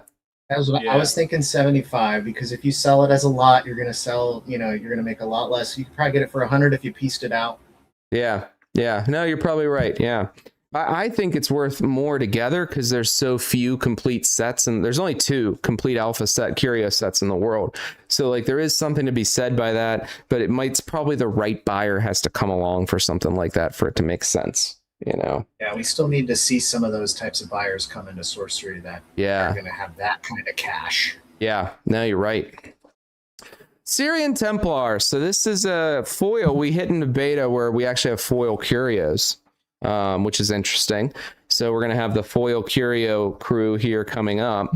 And we got Syrian Templar originally came from the alpha box topper as the non-foil and appears in beta as foil. So definitely just a different treatment of the card. But Mike, any thoughts? No, you nailed it. I mean, the difference is like the foils in Alpha Core set, they're full art back. I think this one has a regular art back, right? So that's kind of like a new different thing, and just the aspect. That's the aspect of the first foil Curios in beta. Yeah. Ghost, any price on this? Yeah, I mean, for an 8.5, I'd give you $20, but for the longest time, these were right about 600, and then just as beta just keeps staying more and more available, you can get these under 400, which I think is a steal because, like we were just saying, they're foil Curios. And it's the first ones. Yeah, it's not normal. So we've got that. We're moving on to the Sirens, and this is one of my favorites. I know Mike Elvira does not like this art, was not a fan of it, but I personally like it better than the main card. And in the foil, it's just like that sunset or sunrise. Like, it just really pops. Unfortunately, graded an 8.5, but I believe Rudy, if you've watched some Rudy videos, he owns the painting, at least at last I know of. So, Mike, any thoughts, any more details from Elvira? Anything I'm missing? No, now that she didn't like it, she told Eric, she didn't want it to be in the game, so she repainted it and gave him another version, and then he made it a freaking curio, like a card that everybody wants. And yeah, I think it is a universally loved artwork. People are really into it and like it. Yeah. Ghost, how much are we talking? Well, so beta Curios, I think in general, are very depressed right now. I actually, I was about to close on one for $350 whole today. Wow. It's the last one that I would need in a collection. Yeah, people are struggling to sell them at 400. Wow. Yeah, isn't it? Beta Curios are an opportunity if you're thinking about trying to get A full Curio set. Yeah. Or even just the ones that you want. Yeah. I mean, if you're looking for a set, you hit the nail on the head, Ghost. I think there's there's been a lot of beta product opened, and I think a lot of people just look to flip them, and there's probably a lot of opportunity. And then the last of the foil Curios, love this in the foil as well. The Critical Strike, obviously. The Guile Sirens, we forgot to say, this appeared in the pledge pack. But this Critical Strike appeared in the Alpha Topper as a non-foil. So yeah, Mike, any thoughts? No. You nailed it. Hit it. That's the history of it. Ghost. $1. Yeah, $1 price on it. I think very similar to your Templar and your yeah. The other ones. They're I think it's playable. worth noting that we I think it's worth noting before we're going to get to Gothic, but it's worth noting that we didn't. There's one missing curio from the pledge pack in the foil. And that's that. That occult ritual. But Yeah, I was hoping that would be in Gothic. I know. Yeah. I know. All right, so we've got the West Easter, and this guy is like the self-same. Instead of East-West, it is the West-East.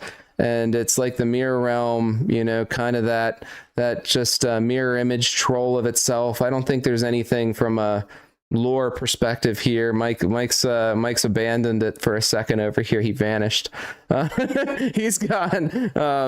What's Del saying? Mike's thoughts, there ain't anything up there but a solid head of hair. So Ghost, any thought on price? I think it's kind of similar to the Critical Strike and the others. Yeah, I mean, I've seen him go for as low as 300, but it's an elite. I mean, 500 is what I would try to list it at, and probably take 4. Yeah. It's just it's one of those that who's your market. Yeah. And somebody wants to play it, they can play a weird dragon. That's true. Kind of like the self-same. I don't know if you said that because I walked away. Yeah, kind of like the self-same. Yeah. Anything to add, Mike? Yeah, that's it. I'm not a fan. I No. don't like these. Nah. I love this one so much. The Extinguish. I still have this from a fellow I purchased this from in Australia, and I purchased it a long time ago, and still have it. Obviously, the art's a little bit different, a little bit darker, similar to like the Devil's Egg, both Brian Smith art. And this one, it's just a lot darker, and I'm pretty sure Eric wanted it lightened up and such. But the thing I like about it is it's an ordinary, so you find the Curios in the ordinary slot, and it's an ordinary, so you really have to like pay attention to your extinguishes. So Mike, I don't know if you know more about like why the art changed. So my notes here say this was a early initial version that Brian Smith he later painted over his original painting, the lighten and enhance the wave formation around the central figure. Remained unchanged. The type line text had a change, flickering, stuttering.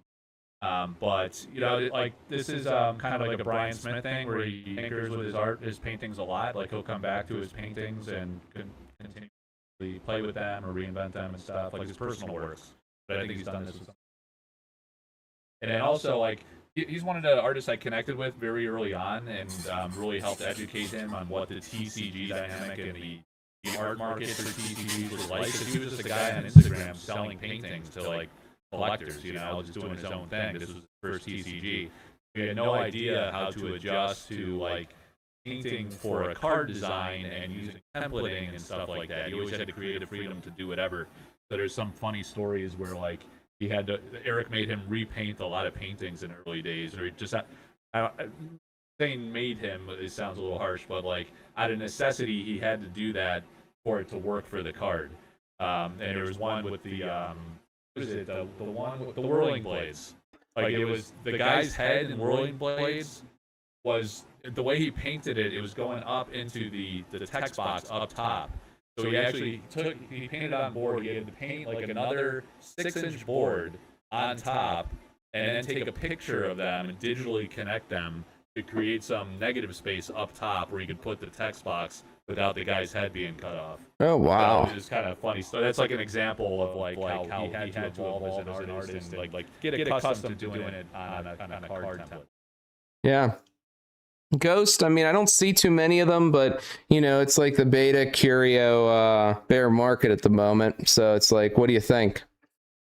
Yeah, this one's actually super interesting because you don't see them at all and it's to the point where like the big breakers on Whatnot. So the one that you had pulling the Bloom of Frogs for me, the Zard Exchange, he has a thing that he says, so it's ordinary magic of flickering failure, and the regular card says flickering. And every time he sees one, he says forever guttering.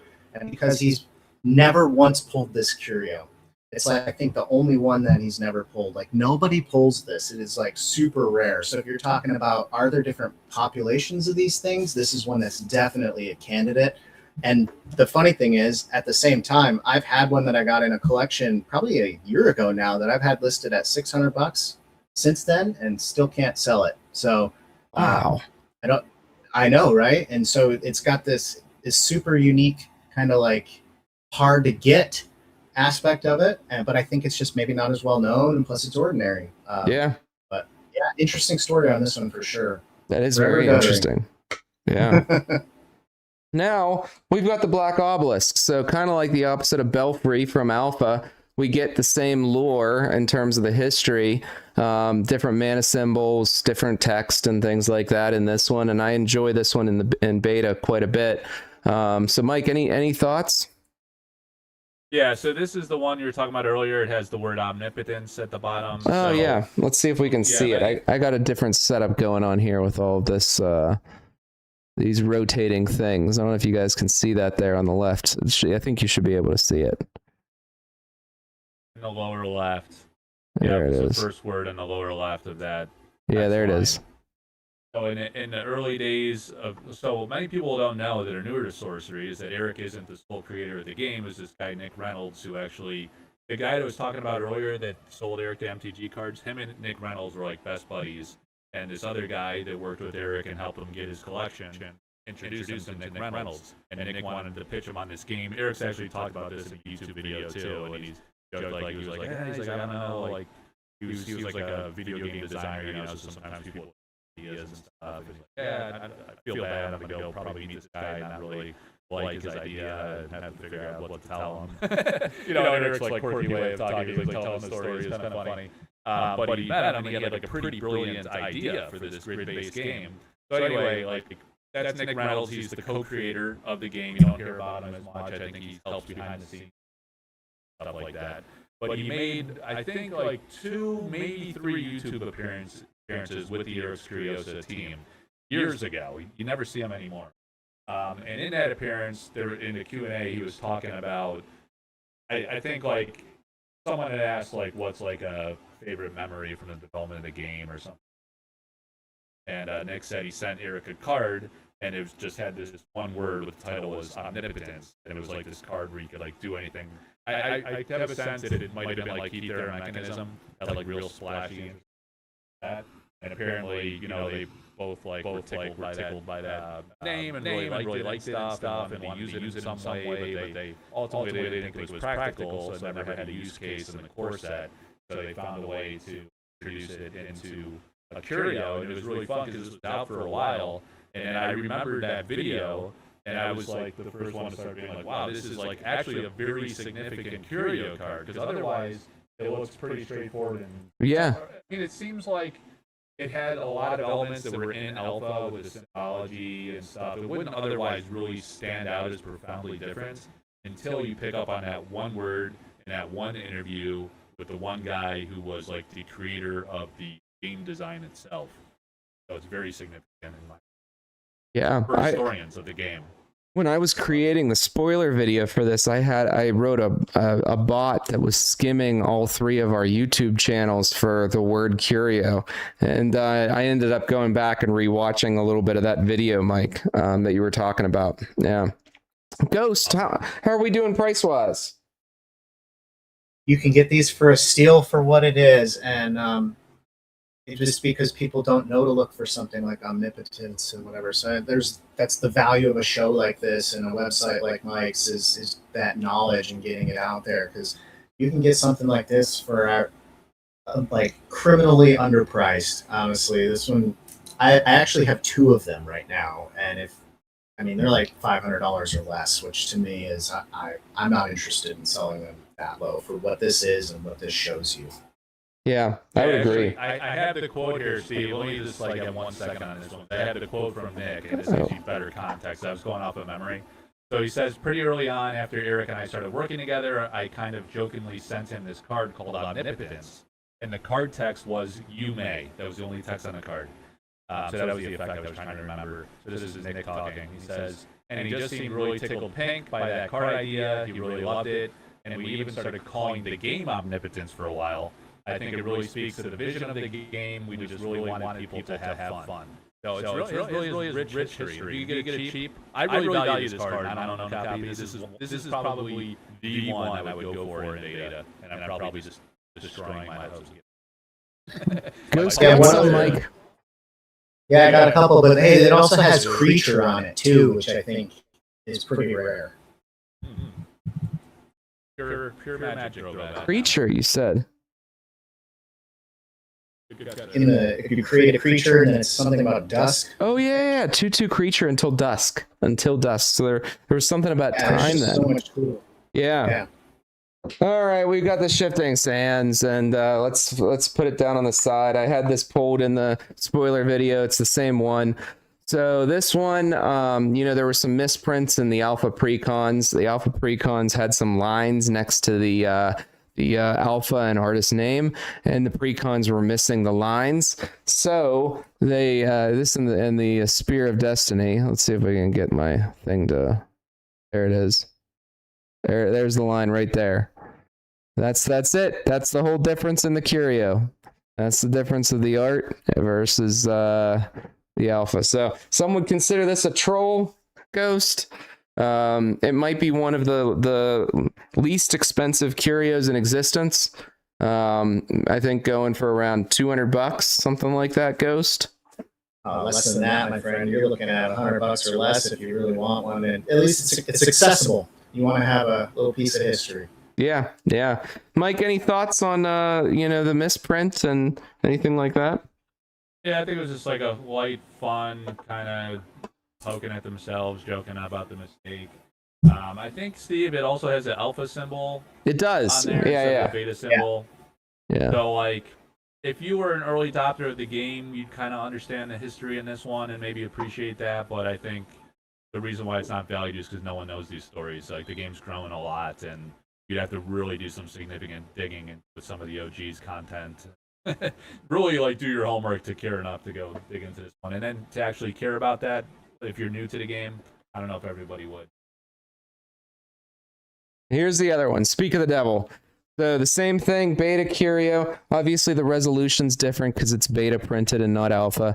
It has the alpha set symbol. And then let's see if we can zoom in and see those little lines there next to it. Come on. Again, I got a different, I changed my whole setup here today for this. There you go. You can see the lines there now, just slightly coming out of there. That's really it. So you're pulling an alpha set symbol out of a beta box, out of a curio slot. And yeah, so I mean, we kind of hit the nail on the head. Ghost, price-wise, a better, worse than Shifting Sands? I mean, you still don't really see too many of them come out. No. I would say right on par. Right on par. Maybe it's because it's unique, you get a little more, Mike, any If it was thoughts? more play, Nah, I mean, the Spirit of Destiny itself has, like, really awesome, rich history to it, so I wish they wouldn't have made a meme out of that one. Yeah, I know what you mean. It dilutes that, but whatever. Then we got Adept Illusionist. So again, similar to the self-same. I believe the guys are flip-flopped. I could be wrong, though. But the one tell is it's an elite mortal of duplicitous means. And if it's a non-curio, it says skills. A standard card says duplicitous skills, I believe. So any thoughts, Mike? Do you know any detail on this one? Now, just like same as the guttering and flickering on the other one we were talking about, it's like they said from the beginning, you really got to look close on Curios because they're very minute details. And amazingly, the community picked up on this and discovered this. So maybe there's some in Gothic we haven't discovered yet. Yeah. Very small details, but not that exciting to me. Yeah. Ghost, any price similar to Shifting Sands, Shabir? Any better than those? I mean, it's elite, and it'll stick out better than a Shifting Sands at least. So, I mean, you're looking at a few hundred maybe if someone's collecting a set. Yeah. If not, it's going to be tough to sell. Yeah. Maybe everything changes once beta's out of print, but we'll see. Can you imagine in 10 years when people like go back, would see this video and be like, look, they said that the Adept Illusionist isn't worth anything. And it turns out it's like the most valuable curio. All right. And look how skinny those guys used to be. Yeah, right.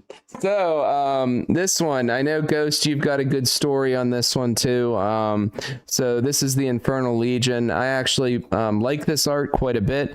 Ghost, I don't know if you want to tell the story. I don't know if you probably already know the story, Mike, but maybe not. You want to tell it? I mean, we can let Mike tell. He's got it probably a lot better than Melissa Benson's comment on my Facebook post would say. But I mean, she told the story about how she basically redid the painting at Eric's request because it was a little light for the theme of the set or whatever. So I'll let Mike kind of take it from there. Yeah, that's kind of the gist. I think I made a comment and joked. I was like, wow, this one's like kind of dark for Melissa Benson. You usually don't see something like this. And the story kind of came to light. That like, yeah, you wanted it to be aggressive. The other fun thing about this one is that, let me see. Yeah, so see, like Eric is from Sweden, heavy metal is really, like the metal bands are really popular there, that genre of music. And like more aggressive music and stuff. He's really into that kind of stuff. And we were talking about the band in Flames. And we were asking in the Discord in very early days if there's any influence from those metal bands. Because he was using like Dan Seagrave as the metal artist. And Adam Burke like does these album covers for these more aggressive bands. And he showed this card and he showed that little snip where it said In Flames. Because if you look at the other version of this card, it says on the type line text I'm talking about. At the top Undead Army in Flames, yeah. Yeah, and it used to say Elite Undead Wreath in Hellfire. Oh, So the In Flames part, there's a metal band called In Flames. They're a Swedish band. So that could be referenced to that, or he could have just been like toying with us and joking around. It's always hard to say with him. that's really neat. That's Yeah. another nuance. Yeah. So this is interesting as far as market to me, because you've got, so the other thing that she commented on the post was that she had to totally redo the paintings, the medium that she used. She couldn't just touch it up or make it darker or whatever. And I think she added more skeletons or something like that. So it's kind of that top tier of the, alternate art, in my opinion, because it actually tells that story if we know it. And then this one is one of those that gets into a collector's hands because it's such a cool card and people don't want to let it go. This is one of the few that I am holding on to because I collect it, or I'm collecting it and I'm keeping it. I know there's a few want to buy posts out there for somewhere between 500-600 and something, which is still low, but normally there's at least traffic when people are posting want to buy offers and not really seeing it. So this is an interesting one to me, where I think you're looking at probably upwards in the 8s and 9s, if not a little more, just because it's got that just interesting aspect to it. Yeah. And this also, by the way, is the only one that I know of that was actually pulled, or that I've seen pulled in the elite slot. Really? In Wave 3 of Beta. Yeah, one time only I've heard of that, and interesting. Bleeding on everything. Mike said, "Kids bleeding on everything." You might have mentioned earlier. I said I had to step up way to beat the kid. All right, I was going to tell him I was going to give him a beating if he keeps this up. So right. we've got the Curiosa. So obviously this one's a Curio. You pull in an alpha card into beta. Everything that I'm aware of is it's identical to the alpha, except if you take a jeweler's loop, the resolution of the print of alpha cards is a lower resolution. So you can tell the difference between a Curio and an alpha version of the card based on the resolution pixels. So the beta version of this card is a higher resolution, even wave 1. So wave 1, it had to do with saturation, not resolution. So I see it almost as like a troll card because it wasn't included in the beta set, where it was like included but in a secretive way, and it still has the alpha symbol. But Mike, I don't know if you know more details about it.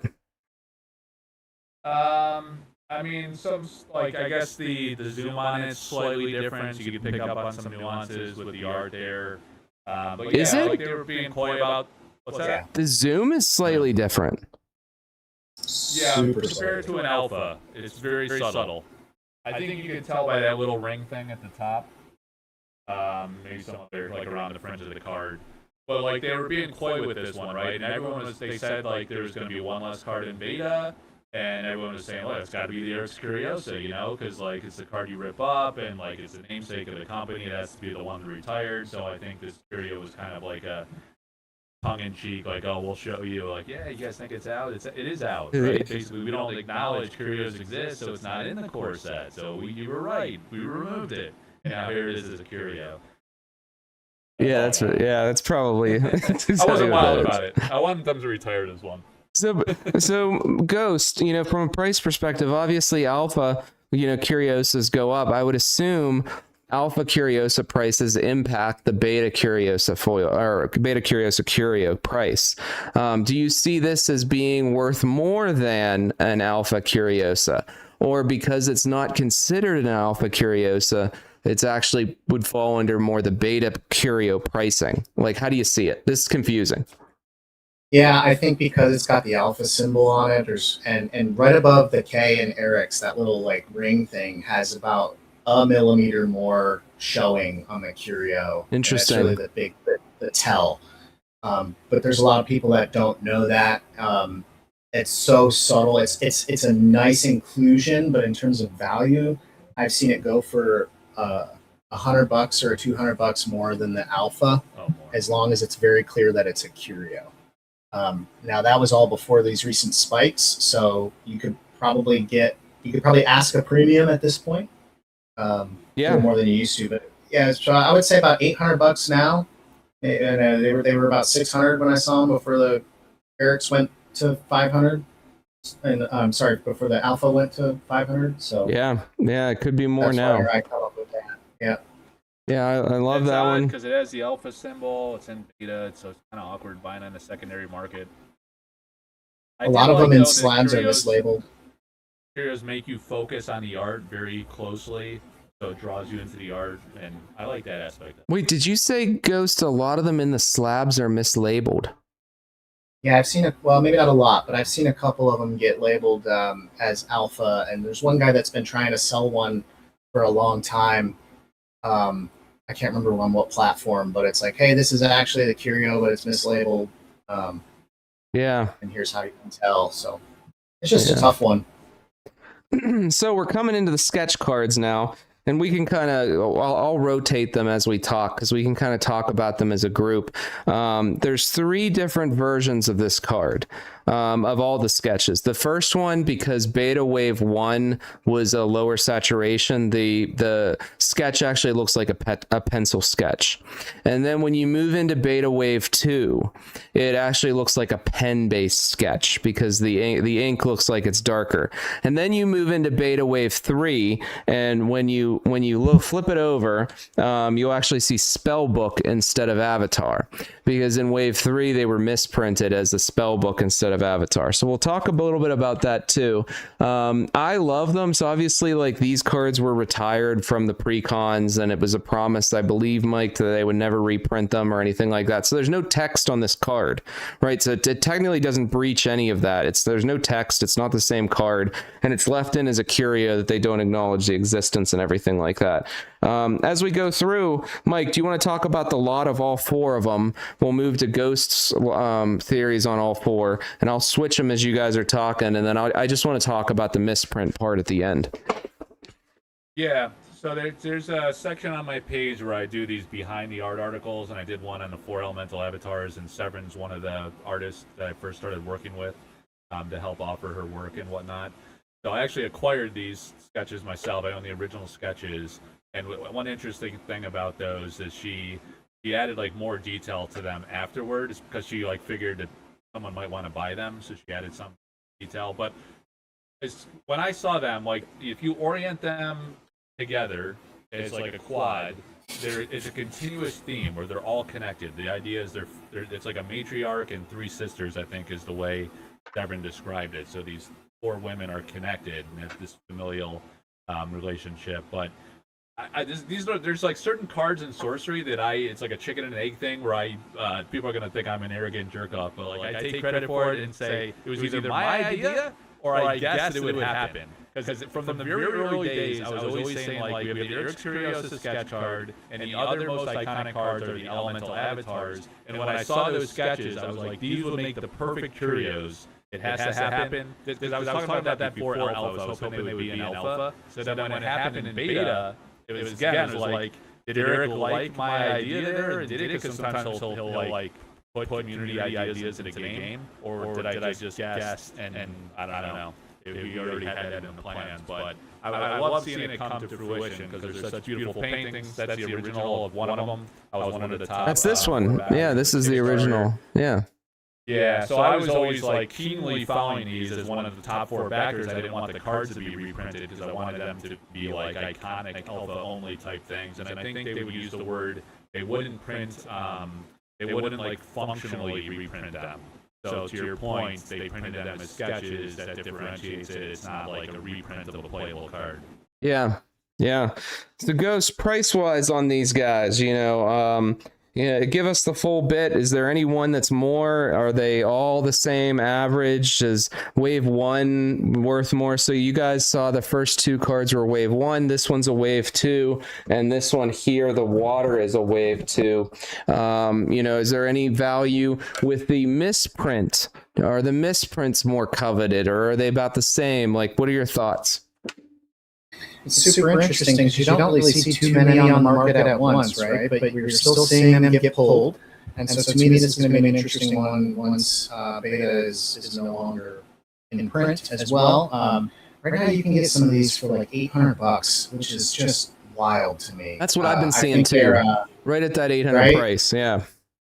And to put these on the level of other curios and stuff that are $800 is so low to me. So buying opportunity all around, highly collectible. I mean, you could put them as your avatar if you really wanted to. I mean, it's cool. It's iconic. Actually cool, Mike. But I think there was a time where they were, you couldn't get them for like under $1,300, and Oh yeah. I don't have a good reason why. I think maybe just because it's beta and it's 2 sets ago, and all of beta stuff is kind of depressed. So lots of opportunities with these, I think. But I would say about 1,000 for each of them. I mean, the air is probably a little more than the rest. Generally, I would say, because that's what you would compare to the pre-con avatars. But I think if you're getting them under 1,000, that's pretty good. I mean, they're incredible. Yeah. I don't have any for sale, so I'm not trying to pump them. Are the misprints worth any more? It's hard to say. I've only seen a few of them, to be honest. Yeah. I mean, to me, this is something that I could see myself collecting one of each wave, just because they would fit real nicely in a binder. But I don't think so right now. Yeah. Yeah. I don't think. Did they correct them after the misprint, or did they just keep? Because like beta's still by beta. They keep putting out more and more and more. I believe wave 3 is where the misprint occurs. So technically, you would still, if you pull one today out of wave 3, it would be a misprint. I'm under the impression all wave 3 are misprinted. Yeah, I just didn't know if are we definitively still getting product from this wave 3. That's a good question. People believe there's new product being printed, and perhaps it was corrected now. Yeah. So I still go back to the side that everything was printed at once and being held.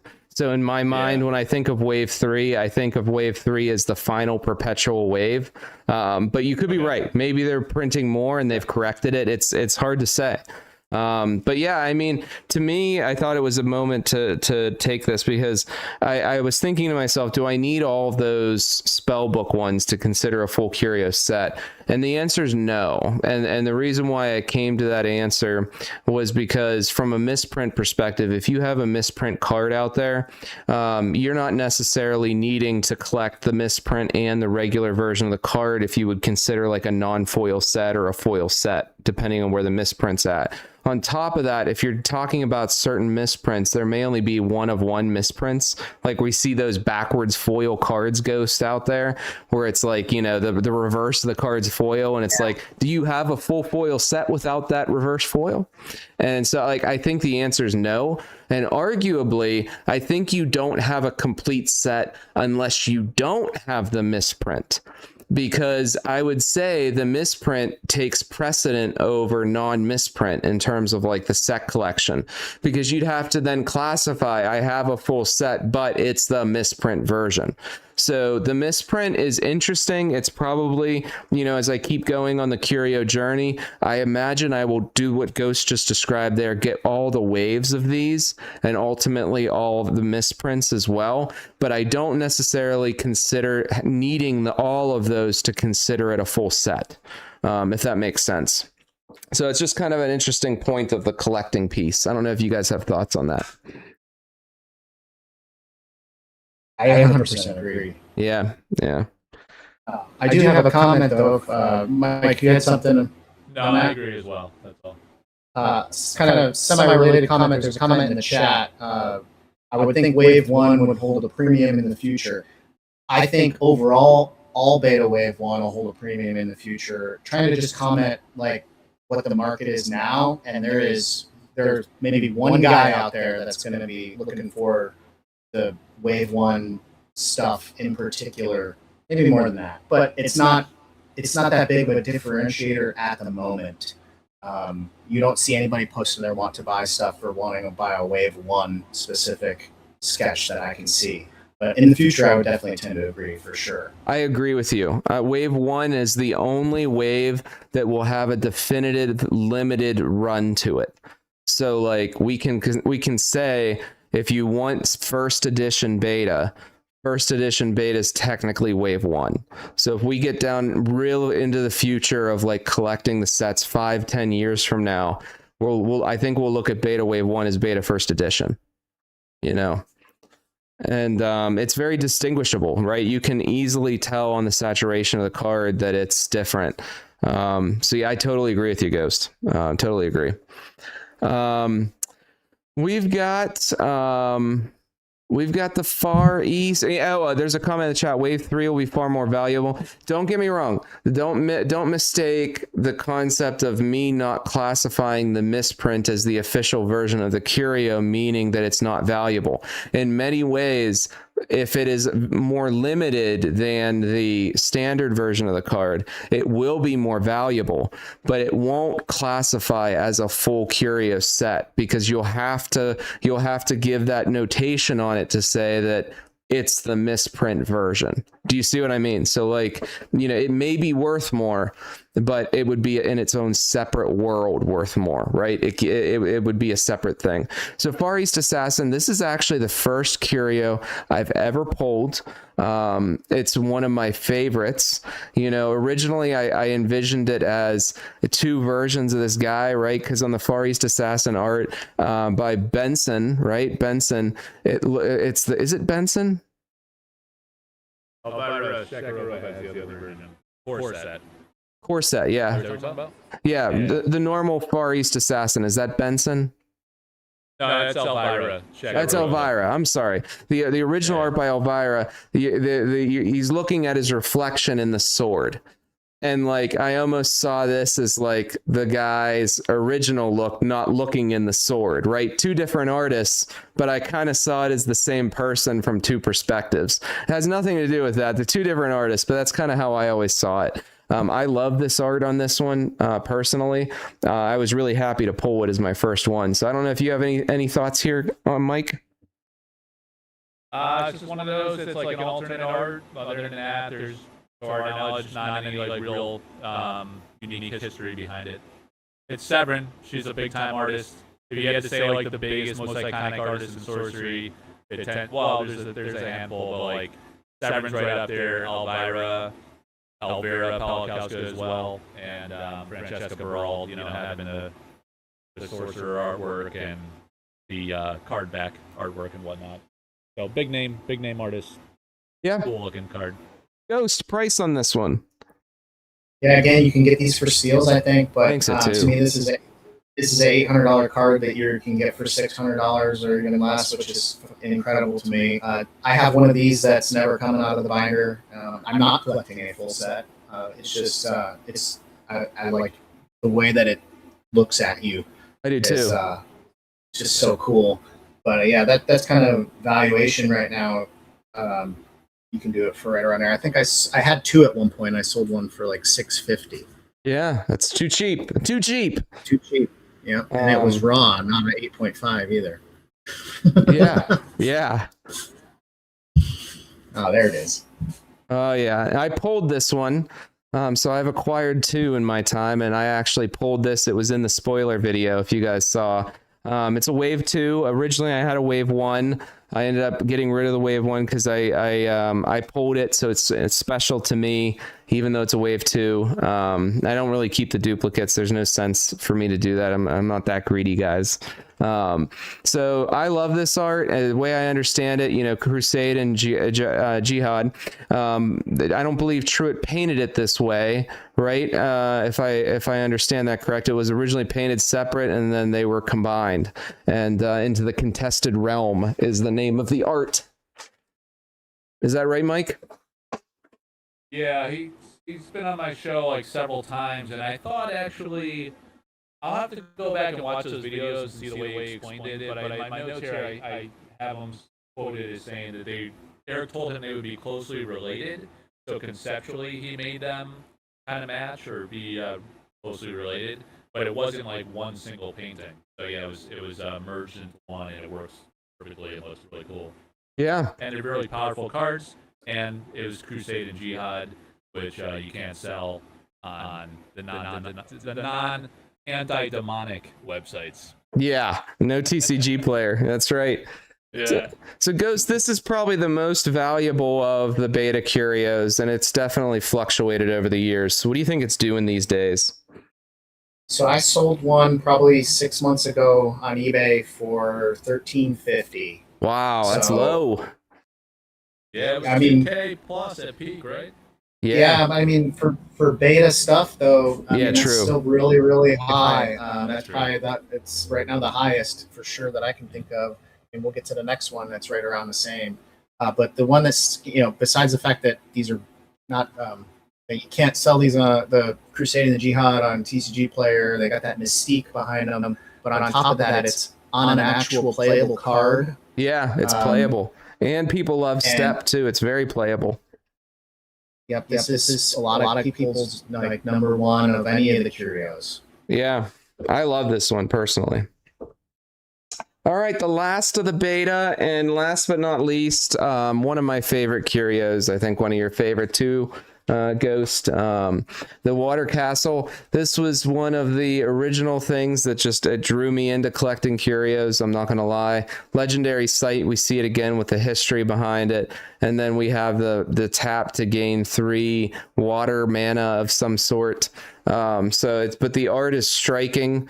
It almost looks like an Atlantis, like Rivendell type castle. Like, it's beautiful. I don't know if you have some thoughts here, Mike.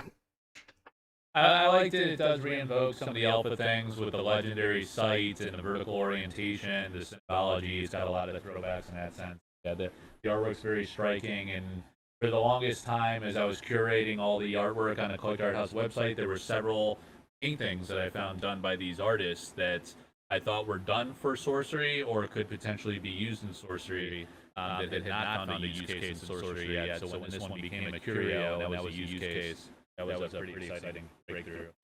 Yeah. Ghost, would you say this is more or just slightly under the Contested Realm Step? I think it's roll the dice, but to me, I mean, this is my iconic chase. Everything about it. I mean, you've got Rafaela by name on this, and then everything else is Aronia art. So you've got that aspect of it too. The fact that the art hasn't been used in a normal card and a vertical site. I've got a canvas print of it here. You can get from her site. It's everything about this is just the closer you look at it. I don't know. This is just my favorite of all the Curios. I love it so much. As far as value goes, we saw one pulled on a Whatnot stream 3 or 4 months ago. I had one listed at the time, and someone else on the stream bought it right at that moment for right around that 1,300 mark. So I think that's kind of a threshold. If you guys are in the stream right now, go on marketplaces. Someone was listing one for $800, which is just go buy it. Again, this is one of those ones that is going to stand the test of time. And right now, it's cheap. Yeah, that's really cheap. So that's it. That's the full beta set, all PCG graded, full PCG graded beta set. We move on to the beloved Arthurian Legends now. Some of these we can move quickly through, maybe like this one. We'll start off with this guy.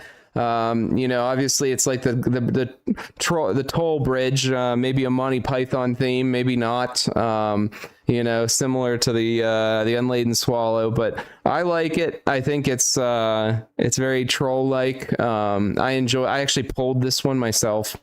So I enjoy it. I don't know. Mike, Ghost, any thoughts here, guys?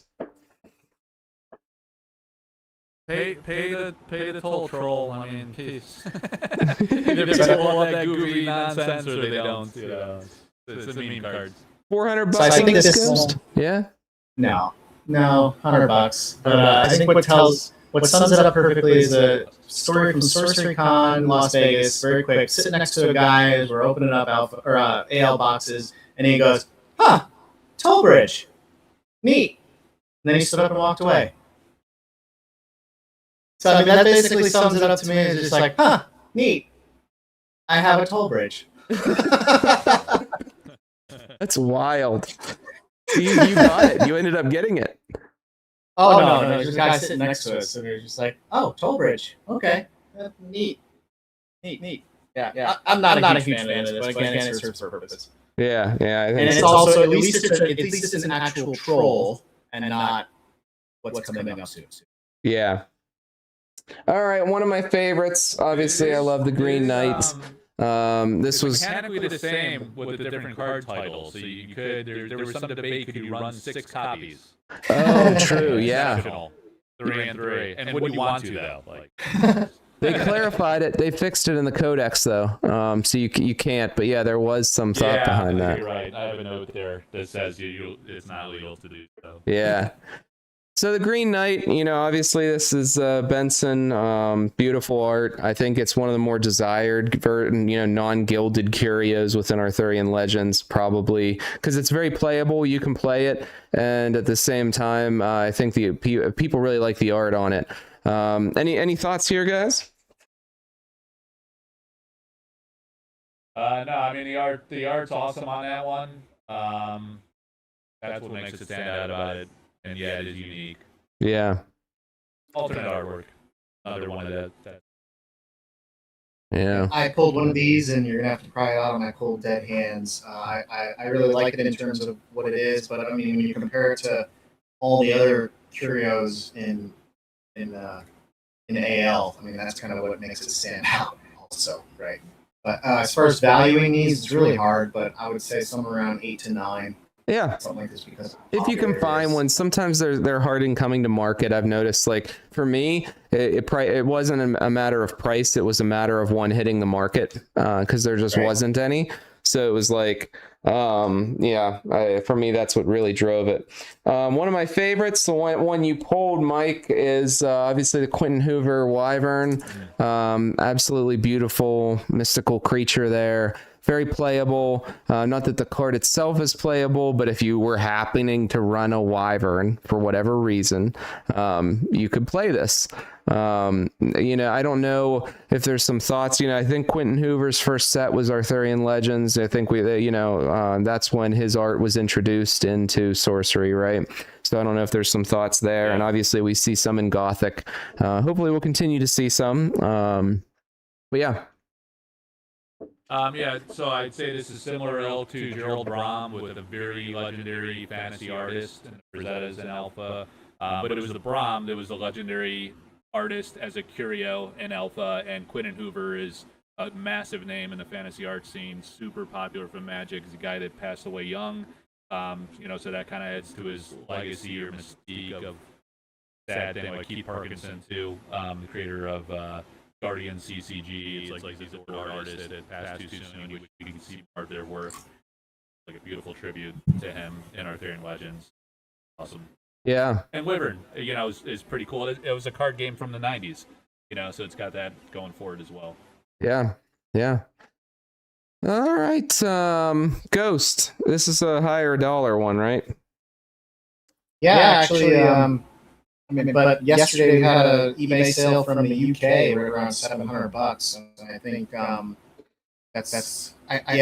mean that's kind of been the name of the game on these things lately, though. I mean, but it's also overseas for, I don't know what the market is or who bought it from where, but there's been a lot of overseas stuff a little cheaper. So I would say add a couple $100 to that. Yeah. Yeah. Very popular. Hard to find. This one, I can tell a story here too. I happened to talk to Liz about Curios and such. So this is the unfinished Unseelie Court, and I don't know, Mike, you probably know the story.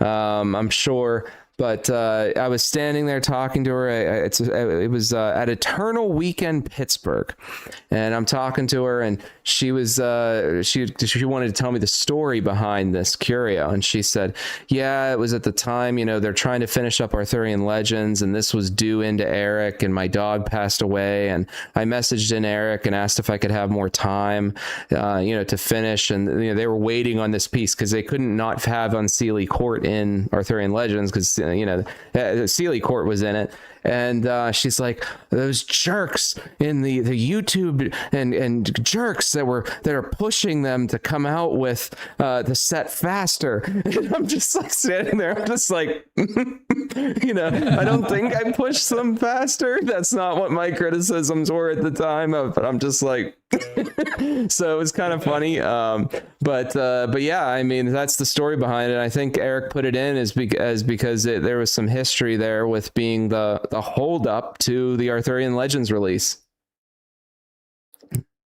Yeah, good point. Did I nail that one, Mike? Am I missing anything?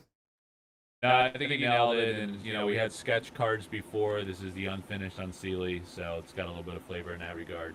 Yeah. Idea. Yeah, Ghost, anything?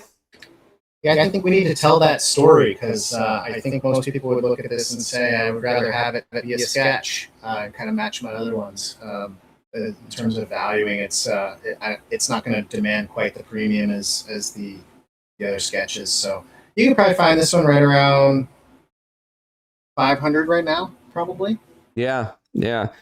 I mean, it's a heck of a curio, and it's definitely it has to be around that story of it being unfinished and like holding up stuff. It has to be holding up a set release. Yeah, but she was. I mean, so there's things that like have meaning to the artist, to Eric, to certain like it becomes niche, right? Because like with the average person, and like if you're new to Sorcery and you didn't know the set was delayed and this and that.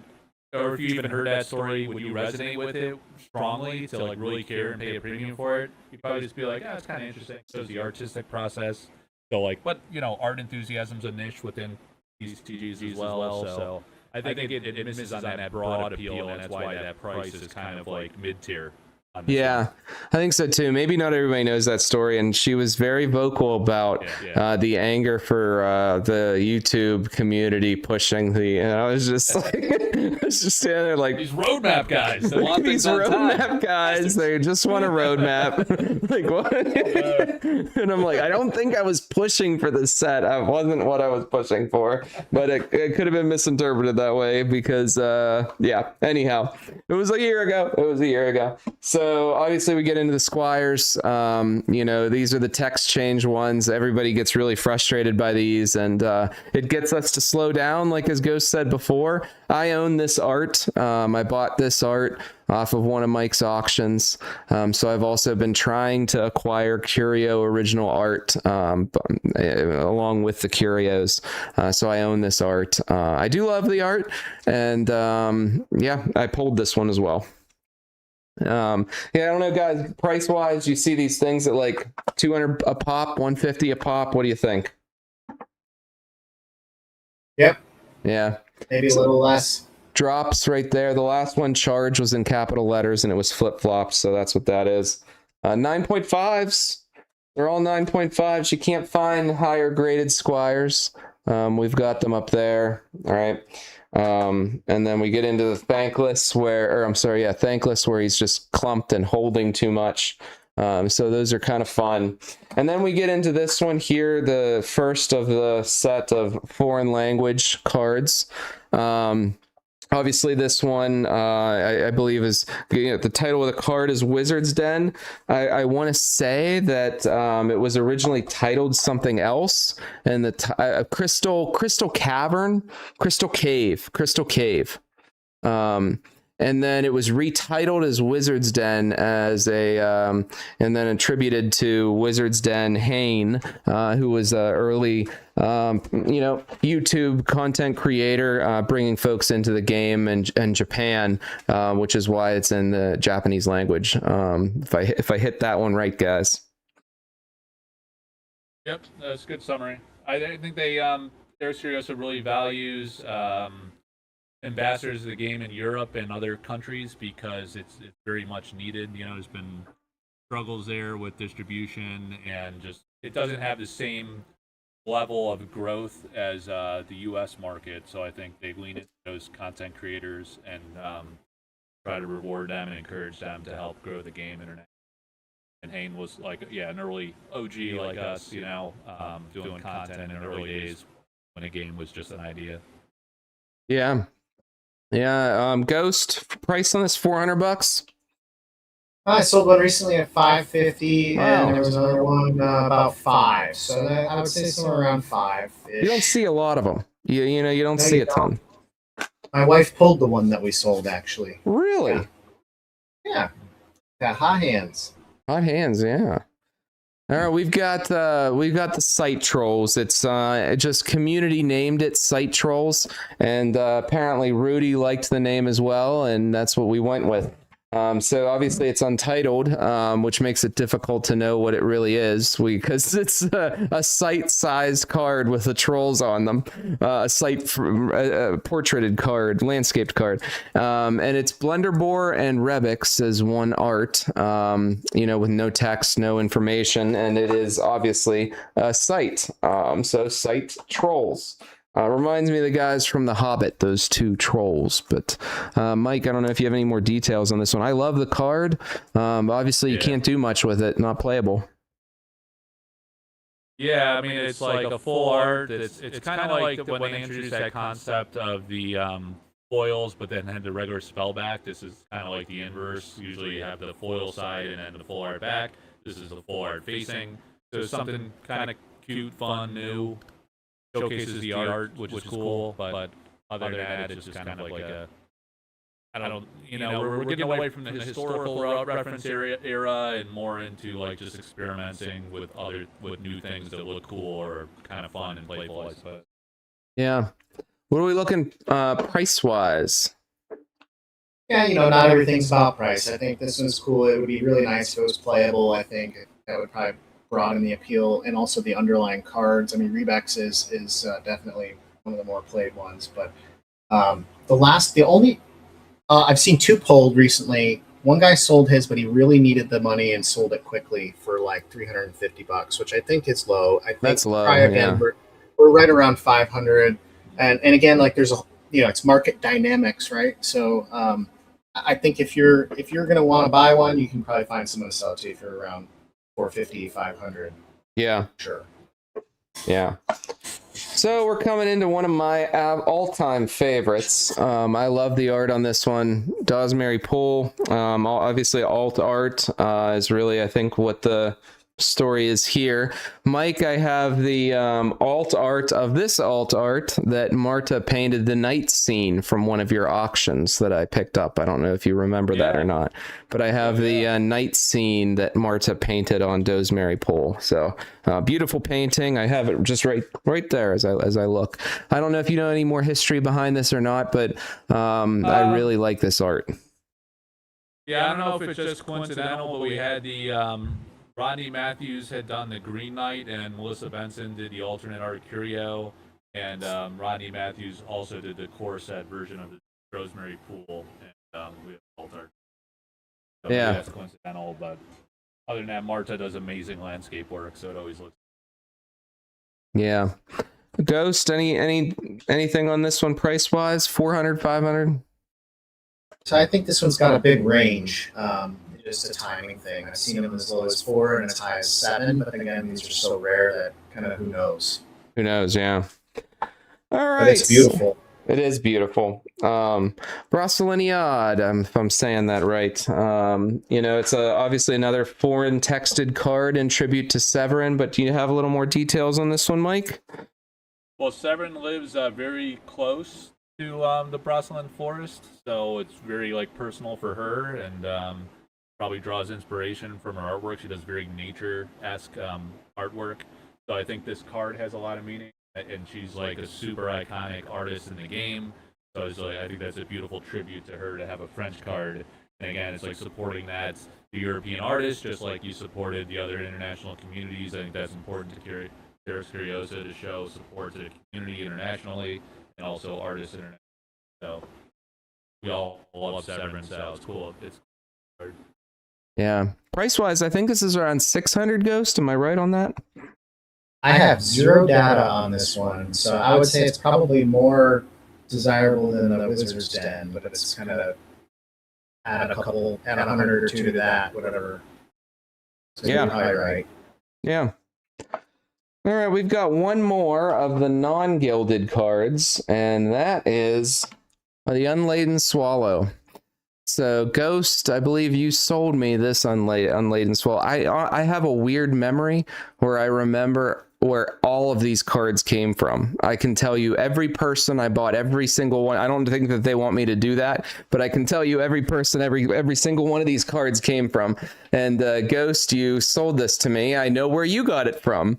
So it was on a Ghost Deals program, that's for sure. So I love this. I think it's a reference to Monty Python. Mike, you know, I got the original, off your auction from Heidi, and it's another one of the originals that I own, and it's beautiful. I mean, obviously you guys can't see it too well here, but it has the gilding, like the gold around like the gilded, but I wouldn't call this a gilded because it's a playable card, and the gildeds are not. So this should fall within the regular standard Curios. But any thoughts, guys, on this one? Well, I mean, it is a clear reference to Monty Python. There's this scene there where it says, "What is the airspeed velocity of an unladen swallow?" And Arthur says, "What do you mean, an African or a European swallow?" So it is like clearly a reference to that. It's kind of like a spoof on Arthurian lore. So in Monty Python, they actually say unladen swallow too. So they bicker about an African or European, which one flies faster. But then they'd say, well, what if it's an unladen swallow? How fast will it fly? Right, that's the punchline. So, I mean, just the aesthetic of the card looks really cool and gold. So I thought this was like a fun, unique one. I don't know if that gets a premium for it, Ghost, like the Wyvern, I feel, also stands out in that regard aesthetically, but it has the Quentin Hoover mystique to it.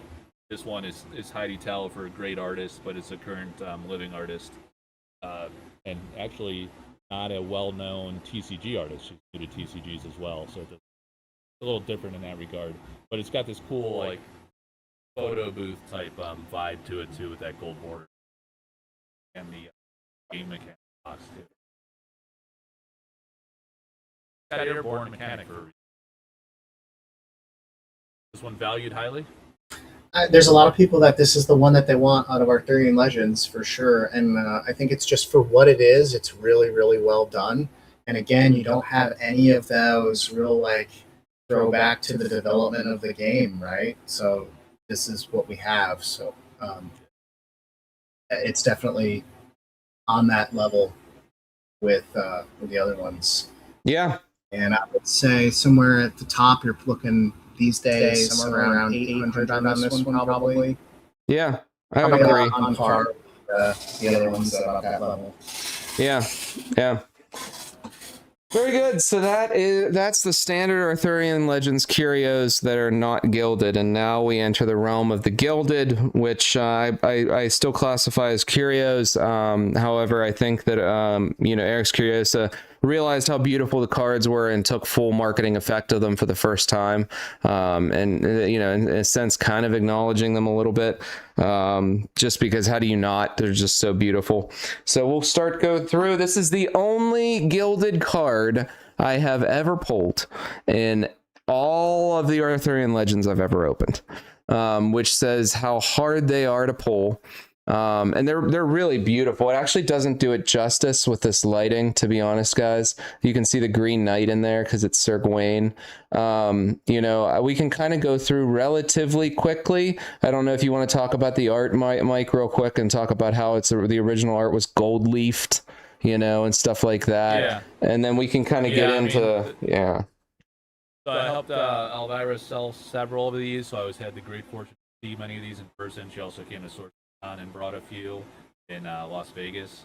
So she did, as you're saying, a gold leaf foiling around the outside, which is a very meticulous, arduous process to do that. And she always joked with me, she's like, I'm never doing foiling again. Because she used to do it for like her she was like a great altarist, right? And she would do this gold leaf foiling. So Eric really loved her work on these altars, and he wanted to manifest that in his game. So that's why they intentionally did this manuscript style thing. She has some altar cards that look just like this, now she's doing it on a full-scale painting, so you could imagine, and these were pretty big paintings, so it's like a ton of time, effort, meticulous detail, and she was like, I'm cured from gilding, I'm never doing it again, and then she kept doing it. I think there's some gothic pieces that include some of it. It's just her thing, and it looks remarkable, and I remember asking Eric if I could do a reveal I wanted to do one with Elvira because she was like making some appearances. It was the first time she came to the U.S. She came to the IX art show, and we wanted to be able to do a deal. So we revealed Sir Tristan, which you can go in a little bit. Yeah. And Eric told me that these would be like very special in some way and have some very I think he told me specifically they would have some very special foiling treatment. However, like when it finally came to print, I don't think that came to be. Like, so I don't know if there was like an issue with the printer. And No, I feel like there is. This is a different. The foiling on these cards is different, and even the foiling in the center on the armor, it's a different type of foil than the rest of the sorcery cards. So it's this. It's definitely 100% the same that was tested on the Cloud City Dust Rewards promo. You know, you can tell it's 100% different, and even some of these symbols in the side are almost like holographic, like they'll vanish. Like if you guys look and see, you see a bird there now, and you turn it, and it's like the bird vanishes in those. And each one of the card has one of those that occurs, and it's really, they're beautiful. And Noble, there's a tribute in the video we did on the spoiler to Noble. Have you ever pulled a gilded card?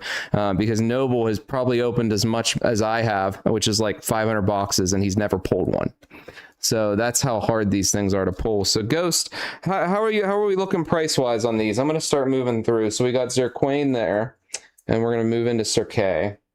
And while you're kind of looking at that, are you counting the Holy Grail as part of the gilded? Yeah, I would say, you know, in my opinion, you have the lower knights, then you have Mordred, then you have the higher knights, then you have the royalty, and then you have the Grail, is how I would list it. Like the lower knights would be everyone except for Mordred, Lancelot, Galahad, and then you have Mordred is one step above the lowers. Then you have Galahad, Lancelot, then you have Guinevere and Arthur, and then you have the Grail. Yeah, so big price range, I think. So the Grail, you're looking at easily 2,500 for the Grail. You hardly ever see them, whether or not it's just. I bet you they're. I mean, it's hard to speculate, but you don't see them as often, and they're also highly desirable, and they're the last one of the gilded that anyone finds. So you're at least 2,500 on the Grail, and that's really like it is the set, right? It's on the box. You can get the Grail in the box topper. The gilding is definitely like a foil etch type thing with that. Yeah, with that foil etched for sure. It's definitely very special, but the one thing about these that really hurts value is very few of them are perfect. There were a lot of quality issues. Look at how off center they are. Yeah, they're very miscut. Yeah. So, I mean, not even that, just the surface and then the back edges on a lot of them are really bad. And so there's a huge price range. And so, yes, typically that order you went through is what you would expect, the king and the queen being kind of high, and then with the playable Galahad as well. But you're looking anywhere from like 600 to 900 for everything but the king and the queen. And that price range is confidence you're going to get one in good shape. If someone's looking for these, they know what they're looking for sure. And there's just a lot out there that are not in good shape for what they should be, unfortunately. This one's a 9.5. And that's fantastic. Wow. Crazy. Yeah. You don't see that. I mean, the other ones I showed was a 9 and an 8.5, and then I have an 8 coming. So like 9.5 is outstanding. Yeah. Especially for when. So we got Sir Morian. We're moving through. That's Morian there. Now we have Mordred. Mordred was the last one for me to get. I actually paid $1,200 for it. There wasn't any on the market. I ended up going on, this is how I would do stuff like this. I went on to other regions' eBays, because sometimes they won't ship to the US, and I'll find the person in the other region and message them and be like, hey, are you on the Discords? Cause like, I want to buy this. I'll take care of whatever the shipping is. I'll take care of it for you. All you got to do is you just got to go do this. So this one actually looks really clean too. It's surprising. But yeah, not a Sir. Mordred is a devilish character. Yeah. Galahad. Sorry, go ahead, Ghost. No, I was just saying, if you got one that's in really good shape, it definitely commands a premium. Yeah, for sure. Like, and on the magnitude of several $100. I would say if you've got a really nice copy of the regular ones, you're looking at 900. The king and the queen are traditionally 12, 13, and your Galahad and Mordred are kind of just a little bit below that. But that's really if they're perfect. I mean, you could get these for $500-600. I think I got a king for like $600 because it wasn't in the best shape. So just be careful if you're buying, and then if you know what you got, stick to that higher premium. But, yeah. So we're on Lancelot. We're moving into the Queen. Do you remember the Queen? You remember her, Ghost? Yeah. This was a deal. Me and I told you I remember all of them. I am forgetting. I got the king off of you too, right? I'm not so sure. We traded a Final Fantasy box. That's right. Yeah, it was one of the two. Yeah. Because I know I had the king because it was I pulled one, and I was the king on whatnot. Yeah, it was the king. Yep, I remember who the queen came from. I got the king from you. Yep. King Arthur came from you. We traded a collector box of Final Fantasy. I don't know if you want me saying about that or not. No, that's fine. I sold it in 10 seconds. It was gone. So yeah, that was a while ago. That was like a year ago. And then finally, in a 9, there it is.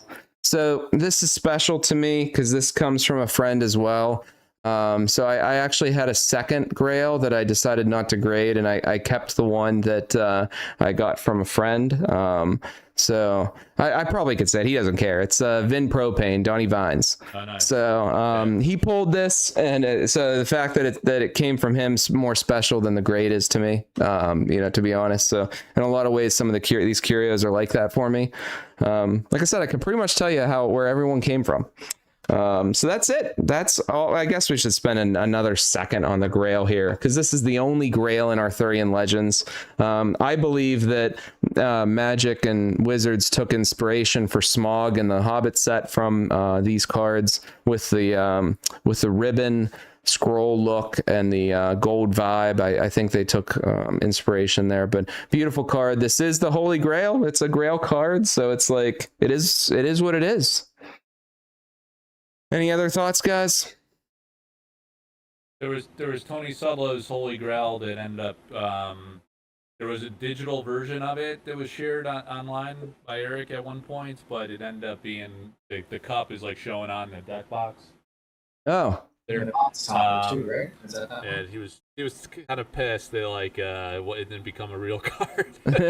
He was buzzing Eric's chops about it. He's like, it's like, Mike, why was he was like calling me? He was like, Mike, why isn't this a card? I was like, I don't know, man. I was like, it's freaking awesome artwork. I wish it was, but actually, it's in the box topper. It is. So kind of is a card, I think. But I forget. Does it not have a playable game mechanic?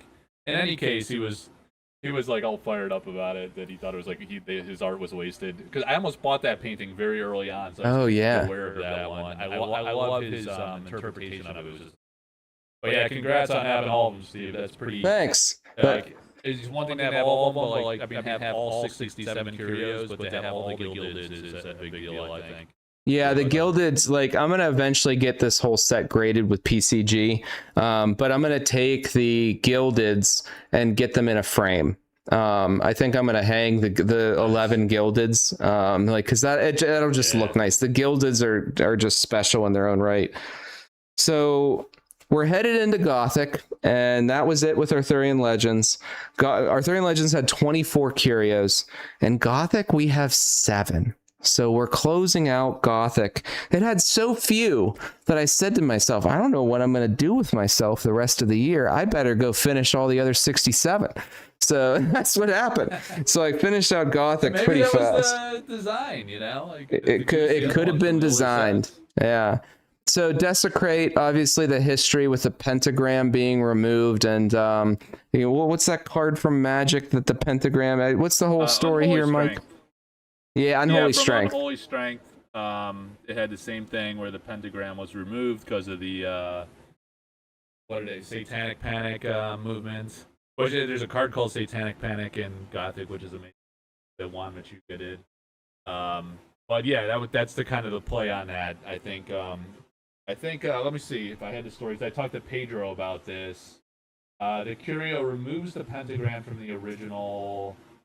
I remember I actually sold the original painting for Pedro. So yeah, in the original painting, he has the pentagram on there, and trying to remember. I think Eric asked him to add it.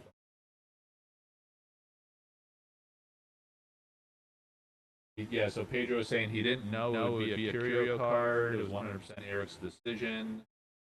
Unlike the Gift of the Frog card, where the variant was done traditionally, Pedro said separately that he initially wanted the base version of Gift. Oh wait, I'm sorry. I don't want to give away too much on Gift of the Frog. I'm trying to say, okay, in Desecrate, the editing was done digitally. So the removal of the pentagram was done digitally. On his actual original painting, it's on there. Yeah. Ghost, this is one of the lower tiered Gothic ones. I mean, there's a lot of meaning behind it to that magic reference, but you know, in terms of it being an exceptional, it's playable, but it's like in terms of meaning, how are we doing on value? What's your thoughts on it long term? I have one that I pulled that I can't sell. I think you can get this right now for less than the cost of a box on Whatnot.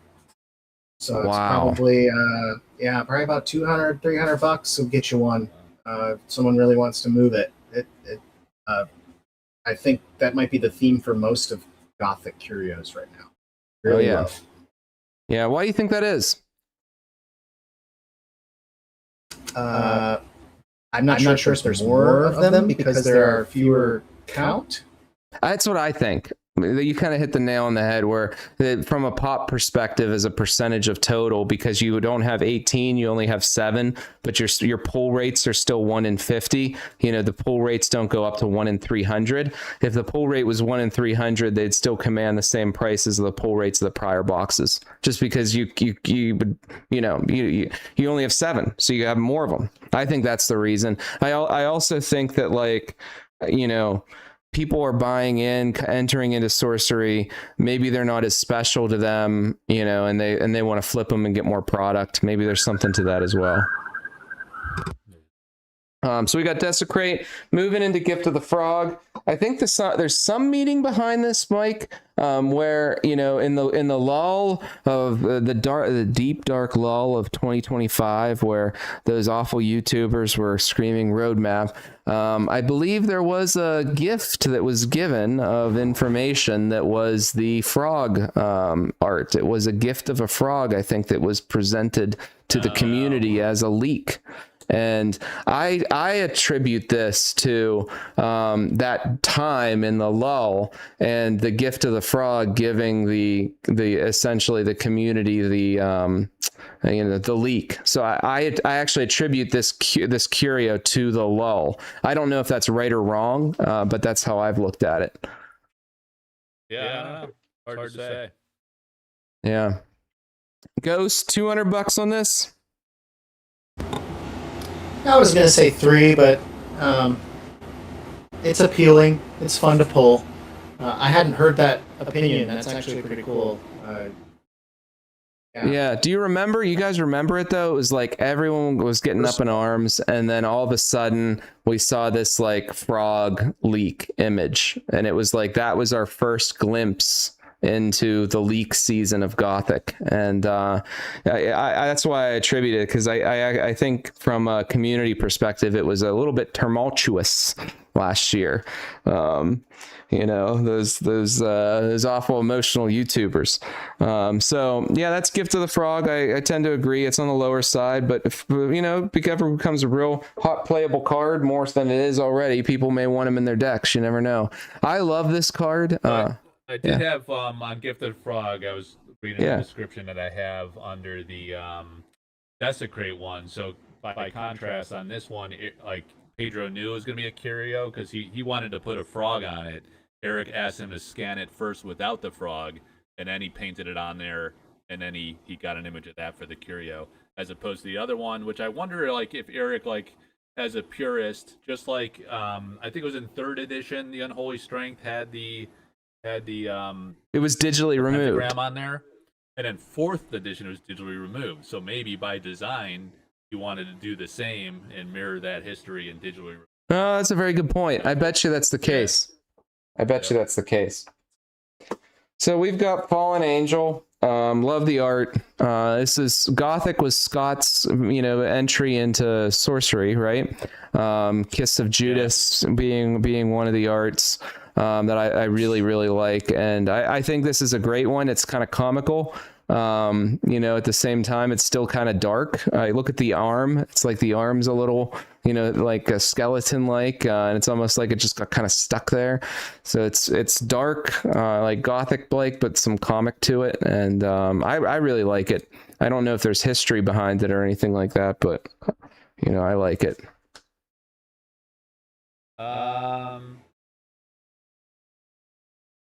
There's a Brahm regular version of this one. The alt art was done by Scott Kirshner. I'm just reading the description here because I did ask Scott about this one, and the description is funny. Like Eric always gives just like a simple one-liner, and so Eric's art direction on this was a ragged angel curled up in a crater where it would have landed rather violently. Oh, yeah, here it is. Yeah. And that's it. He's like, hey, good luck. Like sometimes the artists were like, what am I going to do with that? I did the artist panel at Sorcery Con, and they were like talking about a few of their art directions they got. And they're like, oh my God, how am I going to do that one? But he did an amazing job. This one looks super cool. Picture of the original painting. What are your thoughts, Ghost? What do you think this is doing? I think this is it's definitely one of the more desirables. There's a lot of people putting these into their decks, actually. It just, again, there's so many, and so you can still probably get it for $450 for a copy. I actually saw 2 of these get pulled out of the same box, which was kind of unbelievable. That's wild. In the same box? The same exact box, yeah. There's got to be a clip of this somewhere. Who's on Whatnot, yeah. Yeah, never heard of that before. No, I've never heard of that. I've always wondered if it could happen, but I've never heard of it. That's a real one in a 100 box there. That's a big deal. Real meter. It's the real meter. So this was This was back in the create a card time frame, and didn't they send in this sample of the create a card that Eric drew like on an airplane or something like that? You probably know the whole story, Mike. So I think it was when he was traveling to an event. There was like a YouTube thing people could go find. He was talking with Jesse, that handles some of the tournament organization aspects of business, I think. And Eric was traveling from New Zealand to Australia for an event there, I believe. And he kind of doodled this on the plane on the way. So they made a curio out of an Eric sketch card. Yeah. Instead of an artist. There's an Eric sketch card. It's cool. It looks nice. I like this because like that, it kind of mirrors a development aspect of the game. So it's kind of like a throwback to it became a meme too, right? So like there was a time period where they did a create a card. I submitted a card for creation, a silver stake. It became a meme where I think they used this as an example of like a card that you could create and like what the expectation was, and then everybody started calling it a real meter. And then it showed up as the Curio too. I mean, it's kind of a fun card. I really liked it. I think it was a great inclusion, to be honest. I think it was a great one. But Ghost, what are we doing? Yeah, this one started out really high, and I think for exactly that reason, where you could kind of tell it was a sketch, and also kind of harkening to at least an aspect of developing Gothic. And then a lot of them hit the market all at once, and we saw touching about 500, 550. I think I just traded one at about a $600 value, something like that. So somewhere right around in that range. Yeah. There's definitely people that are interested in this. But it's not like your pre-alpha type tier. Yeah. Yeah. We're getting near the end, guys. This is one of my favorites, though. I absolutely love this one, the Gossamer Ghost. I love the art on it. The window reminds me of like the Disenchant window. It absolutely has nothing to do with it. I think this was painted for Halloween. So as Drew told it to me, because I asked him about this, he said that he paints a painting for Halloween every year, and this was done for Halloween in 2023. I think. I hope I'm saying it right. He walks by this house every day, and it's a house in his neighborhood, old Victorian house, and apparently, I think he said, did he say his wife posed in the blanket? I don't know if that's how the story goes. Somebody posed in a sheet to help him paint this, and with the glasses on and the coffee mug, and I don't know if you know more details, Mike. I remember he said somebody was in the sheet and helped him pose. I don't remember who. I got a picture of it because the sheet's not 100% clear. I forget too. I have like an article that details everything you just said on the website on the Curio page here. And let me see if he said who was actually. I have a picture of him posing. I don't know if you've seen it before, Steve. No, I haven't. Talking about. Yeah, I got it on there, and also I'll have to look. It's like a picture of the painting on it. But yeah, he paints one of these for Halloween, and then the IX art shows like around October-ish time frame. Every year up in Pennsylvania, so he does it. He sells like prints of it and stuff there. And this was one, and shows holding a cup of coffee. Drew does that a lot, like paints holding a cup of coffee. A cup of coffee. So it's kind of like you're Drew Tucker. Everybody loves Drew Tucker, so I think this is a fun one that people kind of like.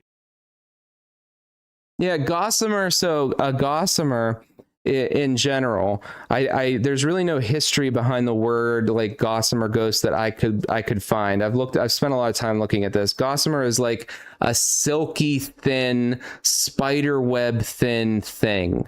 So gossamer is just like this really almost translucent spider web thin material, and I couldn't find it being referenced anywhere in terms of like what gossamer means. I own the Elvira gossamer ghost. It's hanging up there. So the non-curio version, but I don't know what it means. So, but Ghost, what's the value? 500, 600, 400? It should be. Yeah. I've actually wanted one of these for some weird reason I can't quite put my finger on. I've wanted one of these since I first learned about it. And this is super ironic, but while we were sitting here streaming, a seller accepted my offer, and I'm confirming and paying right now for $370. Wow. There you go. Yeah, congrats. Yeah, that's a heck of a price. There's deals out there to be had. Wow. That's insane. Yeah, good price on that. Yeah, you don't always have to pay like the top premium on eBay, Mike. Yeah. Yeah. Yeah, the last thing I had there, Steve, in the flavor text, like on the original card, it says the candle trembled for a heartbeat. He wasn't alone. So they changed that since he's holding a cup of coffee. It says the cup trembled for soon he wouldn't be alone. I didn't even know that. I did not notice that. Yeah, it's like, ridiculous attention to detail. Oh yeah, the cup trembled for soon he wouldn't be alone. So this one, I love this curio. It uses the same gilded, the dapper hill as the Arthurian Legends cards, like the Unladen Swallow and the Gildeds. It's obviously referencing some sort of a blood wine, the dapper hill. But I don't know if there's some lore missing, that I just don't know to fill in the gaps. But you've got the gargoyles on there. You've got Dapper Hill. Is it somewhere in like, Rimlands? That there was some lore that we just don't know. Do you know anything about this, Mike? I don't know like why the wine reference and stuff like that. There was like one painting that I was sharing on the Sorcery community group as I've been begging Eric for years to like license a Keith Parkinson, creator of Garden CCG artwork. Get Keith, and he does a lot of like great dark, or has done a lot of great dark art. So I thought it'd be perfect for him to license his artwork in Gothic.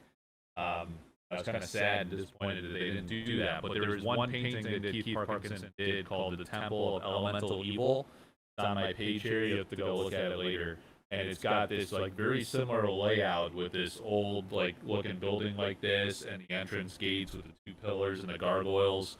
So I am personally convinced. Like I was asking around with some of the artists and stuff. I think I asked Elvira. I was like, tell me this was not like what I predicted, and like when I was saying Keith Parkinson, this isn't the reference image.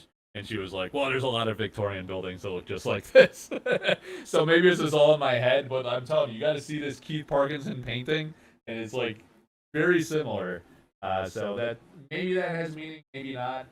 All the other text details and wine references and whatnot about that. Oh, that is so similar. See it? I see it. Right? Yeah, hang on. Parkinson. Yeah. I never asked Melissa Benson about it, but I don't know if anyone's going to Avatar of the Realm, you got to go to her booth and show that picture and ask. This is so similar. There has to be something to that, Mike. Yeah. Yeah. So what's this look like, Ghost? Yeah, I've got one. Haven't really tried to move it. This was actually the first Gothic curio that I saw pulled. Yeah, me it too. was like just mind blowing on the gilding and just what it could mean. And I don't think anyone's been able to really figure it out. I think once someone really figures out what this is trying to tell us, then it could mean something for desirability in the market for sure. But it's just like all the other Gothic stuff. I mean, I want to say there's want to sell posts right now for somewhere around 600 that aren't moving. So, yeah, something like that. Yeah.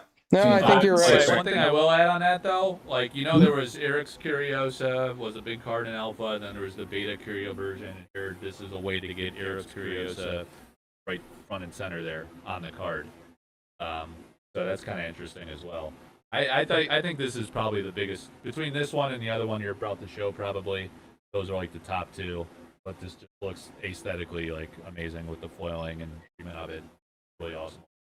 Yeah, I think so too. The company name on there. Yeah, I should make it a wine bottle and put it in the wine cellar and do another Rudy parody video in the wine cellar. I got a lot of hate mail on the wine cellar. So this is last but not least, City of Glass, kind of like a Mirror Realm Troll Curio to a degree, where there's no meaning other than, hey, it's the City of Glass. It's the first plastic-based card in Sorcery. It actually has a protective film over top of it that I haven't peeled off yet. I wasn't certain at first. I'm like, what am I peeling? Like, what is peeling off of this thing? Don't peel it off until you're ready to send it into grading. It doesn't make any sense to do that. It's super thin. Actually, let's take it out. We got to take this thing out if we're gonna do this right now. Like, it is super thin. Everybody's cringing as I'm like bending the card. You're fine. We'll take it out of here. You should peel that label off right now. Just peel off that sticker right now. There's like some reds and things like that in it. It's like there's almost foils. Like, look at the oranges on this side, but then look at on this side. It's almost like there's a foiling. Like, you can see, like it's some of it's transparent, some of it's not. It's just a very well done card. This kind of outdid itself in terms of like the world of curios and what curios can mean and what they can be. To me, it kind of takes the handcuffs off a bit and says that it could be anything. Might not even be a card. It could be a piece of plastic, but the chase in it, I think I want to say Paco hold it first, and I think that was the first time I saw it. It's just beautiful. Now I know Noble pulled one of those, but Mike, any thoughts, any deets on this? I did ask Elvira Polakowska about this one. The art direction was City of Glass, see-through Gothic building, so Eric had a vision see-through. And he told her no need for there to be people in the illustration, but it is also fine to have them there if you want to.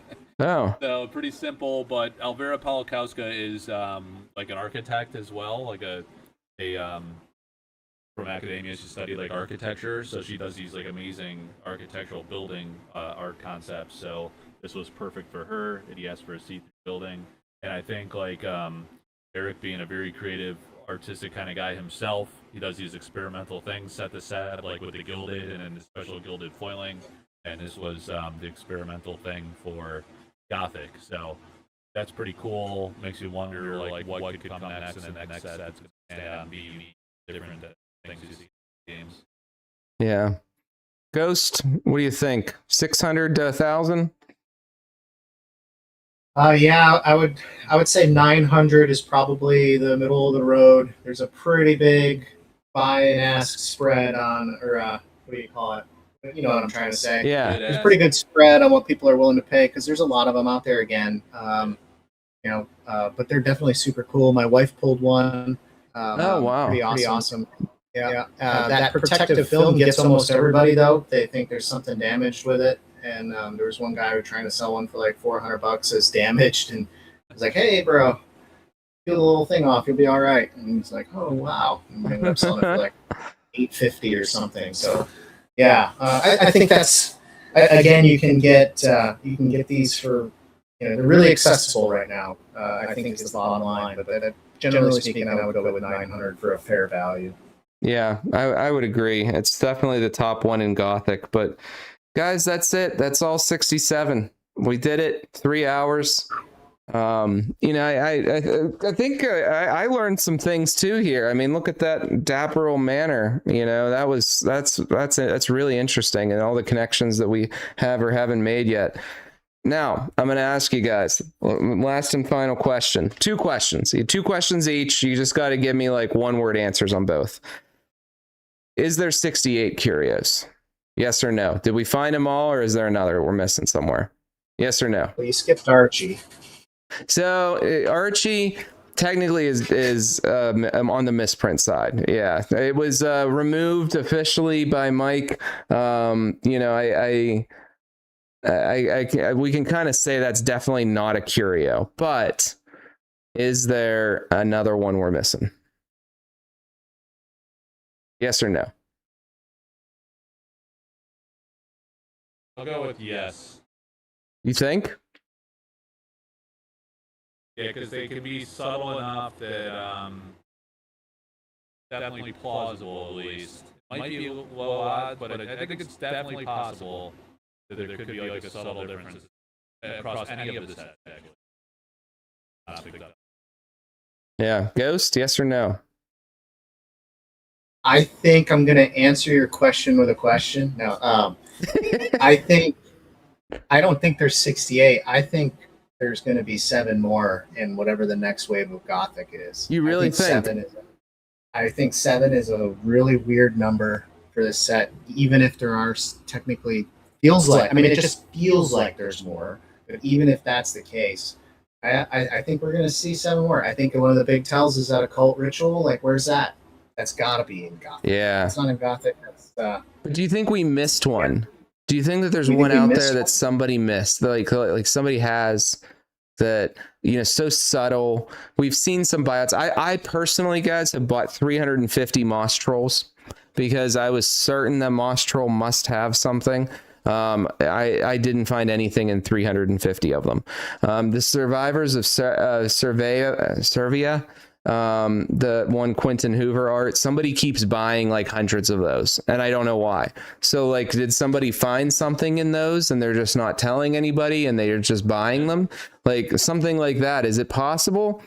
I go on the no side, but I think what Ghost is saying is very possible, where it's like there could be more coming. But I also wonder if it was intentional to try to reduce the amount of people breaking like me, searching for them. Second question. Sorry. Sorry. I'll answer it quickly. Comment on that.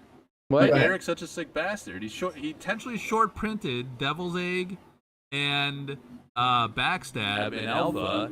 Why would he short print a Curio and maybe like make it a 1 of 1? It could be like the impossible, most subtle thing ever, just to troll people or just You know, Could be. or maybe 3 copies, something like that. Or maybe he will Absolutely now. Something he would do. Now that people are trying to complete these sets, he may do that next set to be like, huh, now we'll only, and there nobody will ever be able. You know, it could be. But Ghost, what were you gonna say? I was going to say, short answer is no, especially on that Moss troll. I think that's next level Eric trolling to not have the Moss troll be a curio. Make you flip it over for no reason. Yeah, I think you're right. Make everybody look at it because they feel just like when we have to flip the trolls over every time. Yeah, but there actually is a I think it is. I think you're right, Ghost. The second question. This is the last question for the night. If Mike, you're selling this at an auction, Ghost, you're selling this at an auction, all 67 together, well, currently world's only set, what does it sell for? Well, it's one number. What does it go for?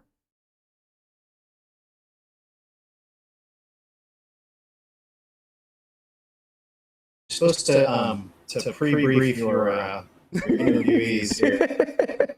I did not. Just full disclosure, I didn't tell them either of these two questions were coming. Even I know that. What makes the question complicated is that I feel that like people that are into alpha curios would already have some of them, or perhaps a lot of them. That's why. So I auctioned like a full foil alpha set. What is like a year and a half ago. And there was like a few bit. I think it would, if I were to do that today, it might be more difficult to sell that and find more competing bidders to jump on it than it would have been like a long while back before everybody was so close to the set and had everything except like the last 5 to 10 cards, right? So like, who is going to be if someone's going to buy the entire set, they're going to want to get a deal and a value on it, which would suppress the value in an auction setting. Because they try to trade or barter or just like negotiate for the ones they need. The only reason why they would buy a full set and take duplicates is if they were getting a deal on it, such that they can flip the ones that they have duplicates of, you know, to like lower their cost basis on the ones they need. So I think like all those factors would kind of suppress value a little bit. You need like at least two heavily motivated buyers. And when you have like a real difficult chase like this, it becomes very difficult for a full foil set sale in an auction setting or a full curio.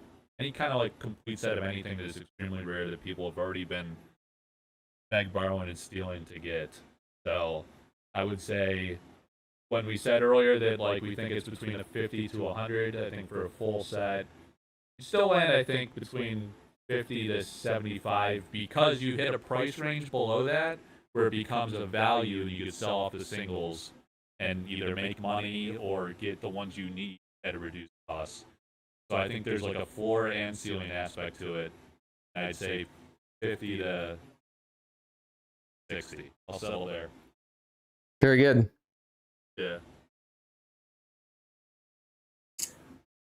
Well, I'll agree with Mike for all those reasons that he said, but I think it's important to remember that not every value is monetary, right? And so this is, I think, priceless would be my answer because this is an achievement, Steve, that you should be really proud of, and it's not necessarily it's awkward to talk about some of these things in terms of their monetary value. I mean, it's nice that it's valuable stuff. It's nice that a lot of it is accessible, but in terms of a collection like this, it's absolutely priceless in my opinion. Yeah, if you were to go try to buy it, I like Mike's answer. Yeah, I would agree too. The challenging part is that the value in the full set is in really two things. It's in the alpha and it's in the gilded. That's really driving it. So the thing is if a full set comes to market, especially of alpha, most people aren't going to have the Brahm, Gridlord, or Death Dealer. So somebody may be interested in buying the whole set to only have the opportunity to acquire those three. Right? So like I think, those three on their own could probably command almost the similar price because assuming that to your guys' point that folks have them already. But I think as time goes by, the alpha curios will get harder and harder and harder to get. Right? Because over time they're going to fall into hands that end up putting them into binders and into safes and safety deposit boxes that never get opened, and over time it becomes much more challenging, which is why I had a push to do this right now, because I'm like, if I don't do this now, there's a chance some of these cards might not come back to market for years. And then at that point, if they come back to market in 2 years, everybody's going to want them because there might only be 1 or 2 on the market. You know, so I said, I got to do this now or else I might miss my chance. So to me, yeah, it's one of those things where it's like, I'm not selling the memories of the community, you know, of all the folks that, you know, I've worked with to acquire some of these and trades and things like that. Like I said, I remember all of them. And it's a little bit priceless in that regard, and to a degree, an achievement from a perspective of collecting sorcery that you know, wanted to set out to do many years ago. That the achievement almost means more than the money, if that makes sense. You know, it's the same way, Mike. I'm sure that you'd never, you know, sell a couple of those paintings behind you too. You know, it's a similar thing. Yeah. It's just like, you know, it is the way it is. But I want to thank both of you guys for coming on. Sorry for the audio issues. I definitely think it has something to do with latency or something to do with my CPU. So I was like, I was trying to fix it as we're going, but I was like, it's not gonna work. It is what it is. Whatever. But no, thanks you guys for coming on. I mean, it's a 3-hour show, so I really appreciate all your time. And you know, I think it was you know, a really great thing to go through all 67 and talk about Curios, what people don't normally talk about. You know? Yeah, man. It was fun. I mean, 3 hours. I thought this was the warm up, and we were going. It's a warm up on the Mike show. Yeah. This is like a minor tune up, but Yeah. it was a lot of fun. Man. Amazing accomplishment getting all the freaking Curios. Very, very, very few people are going to do that. Far fewer than people that will get a complete elf foil set or any other kind. Yeah. So amazing accomplishment. Really appreciate being a part of the show too, and being able to showcase it, because I've been researching these many years. Yeah, guys, so don't forget to go out to Mike's site, because like I said, that's where I go to check the Curios, and I track them, and there's all kinds of this history out there too. You can see all those pictures and things that we were talking about.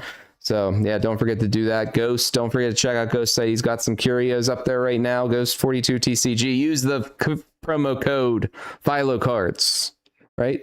Something like that. Yeah. we put a promo Noble, code drop together. it in the chat. Yeah. Everybody's like, is it a real promo code? I'm like, of course it's a real promo code. Yeah, it works. So if you're Not buying an upcharge, it's a discount. it's a discount. It isn't an upcharge. Yeah, exactly. So, well, thanks, guys. Thanks for coming on board, and thanks to everybody out there. You know, thanks for watching. I appreciate again all your support, and have a good weekend. We'll see you tomorrow night, Mike, on your sample stream. Yeah, 1:30 p.m. actually. Now Oh. I'm doing it now. So 1:30. Out of town. I got a family thing going on. Yeah. Out of town. So Very good. We'll see you. Mid-afternoon. We'll see you in the afternoon, Mike. All right, thanks. All right. buddy. See you guys. See you guys. Take care.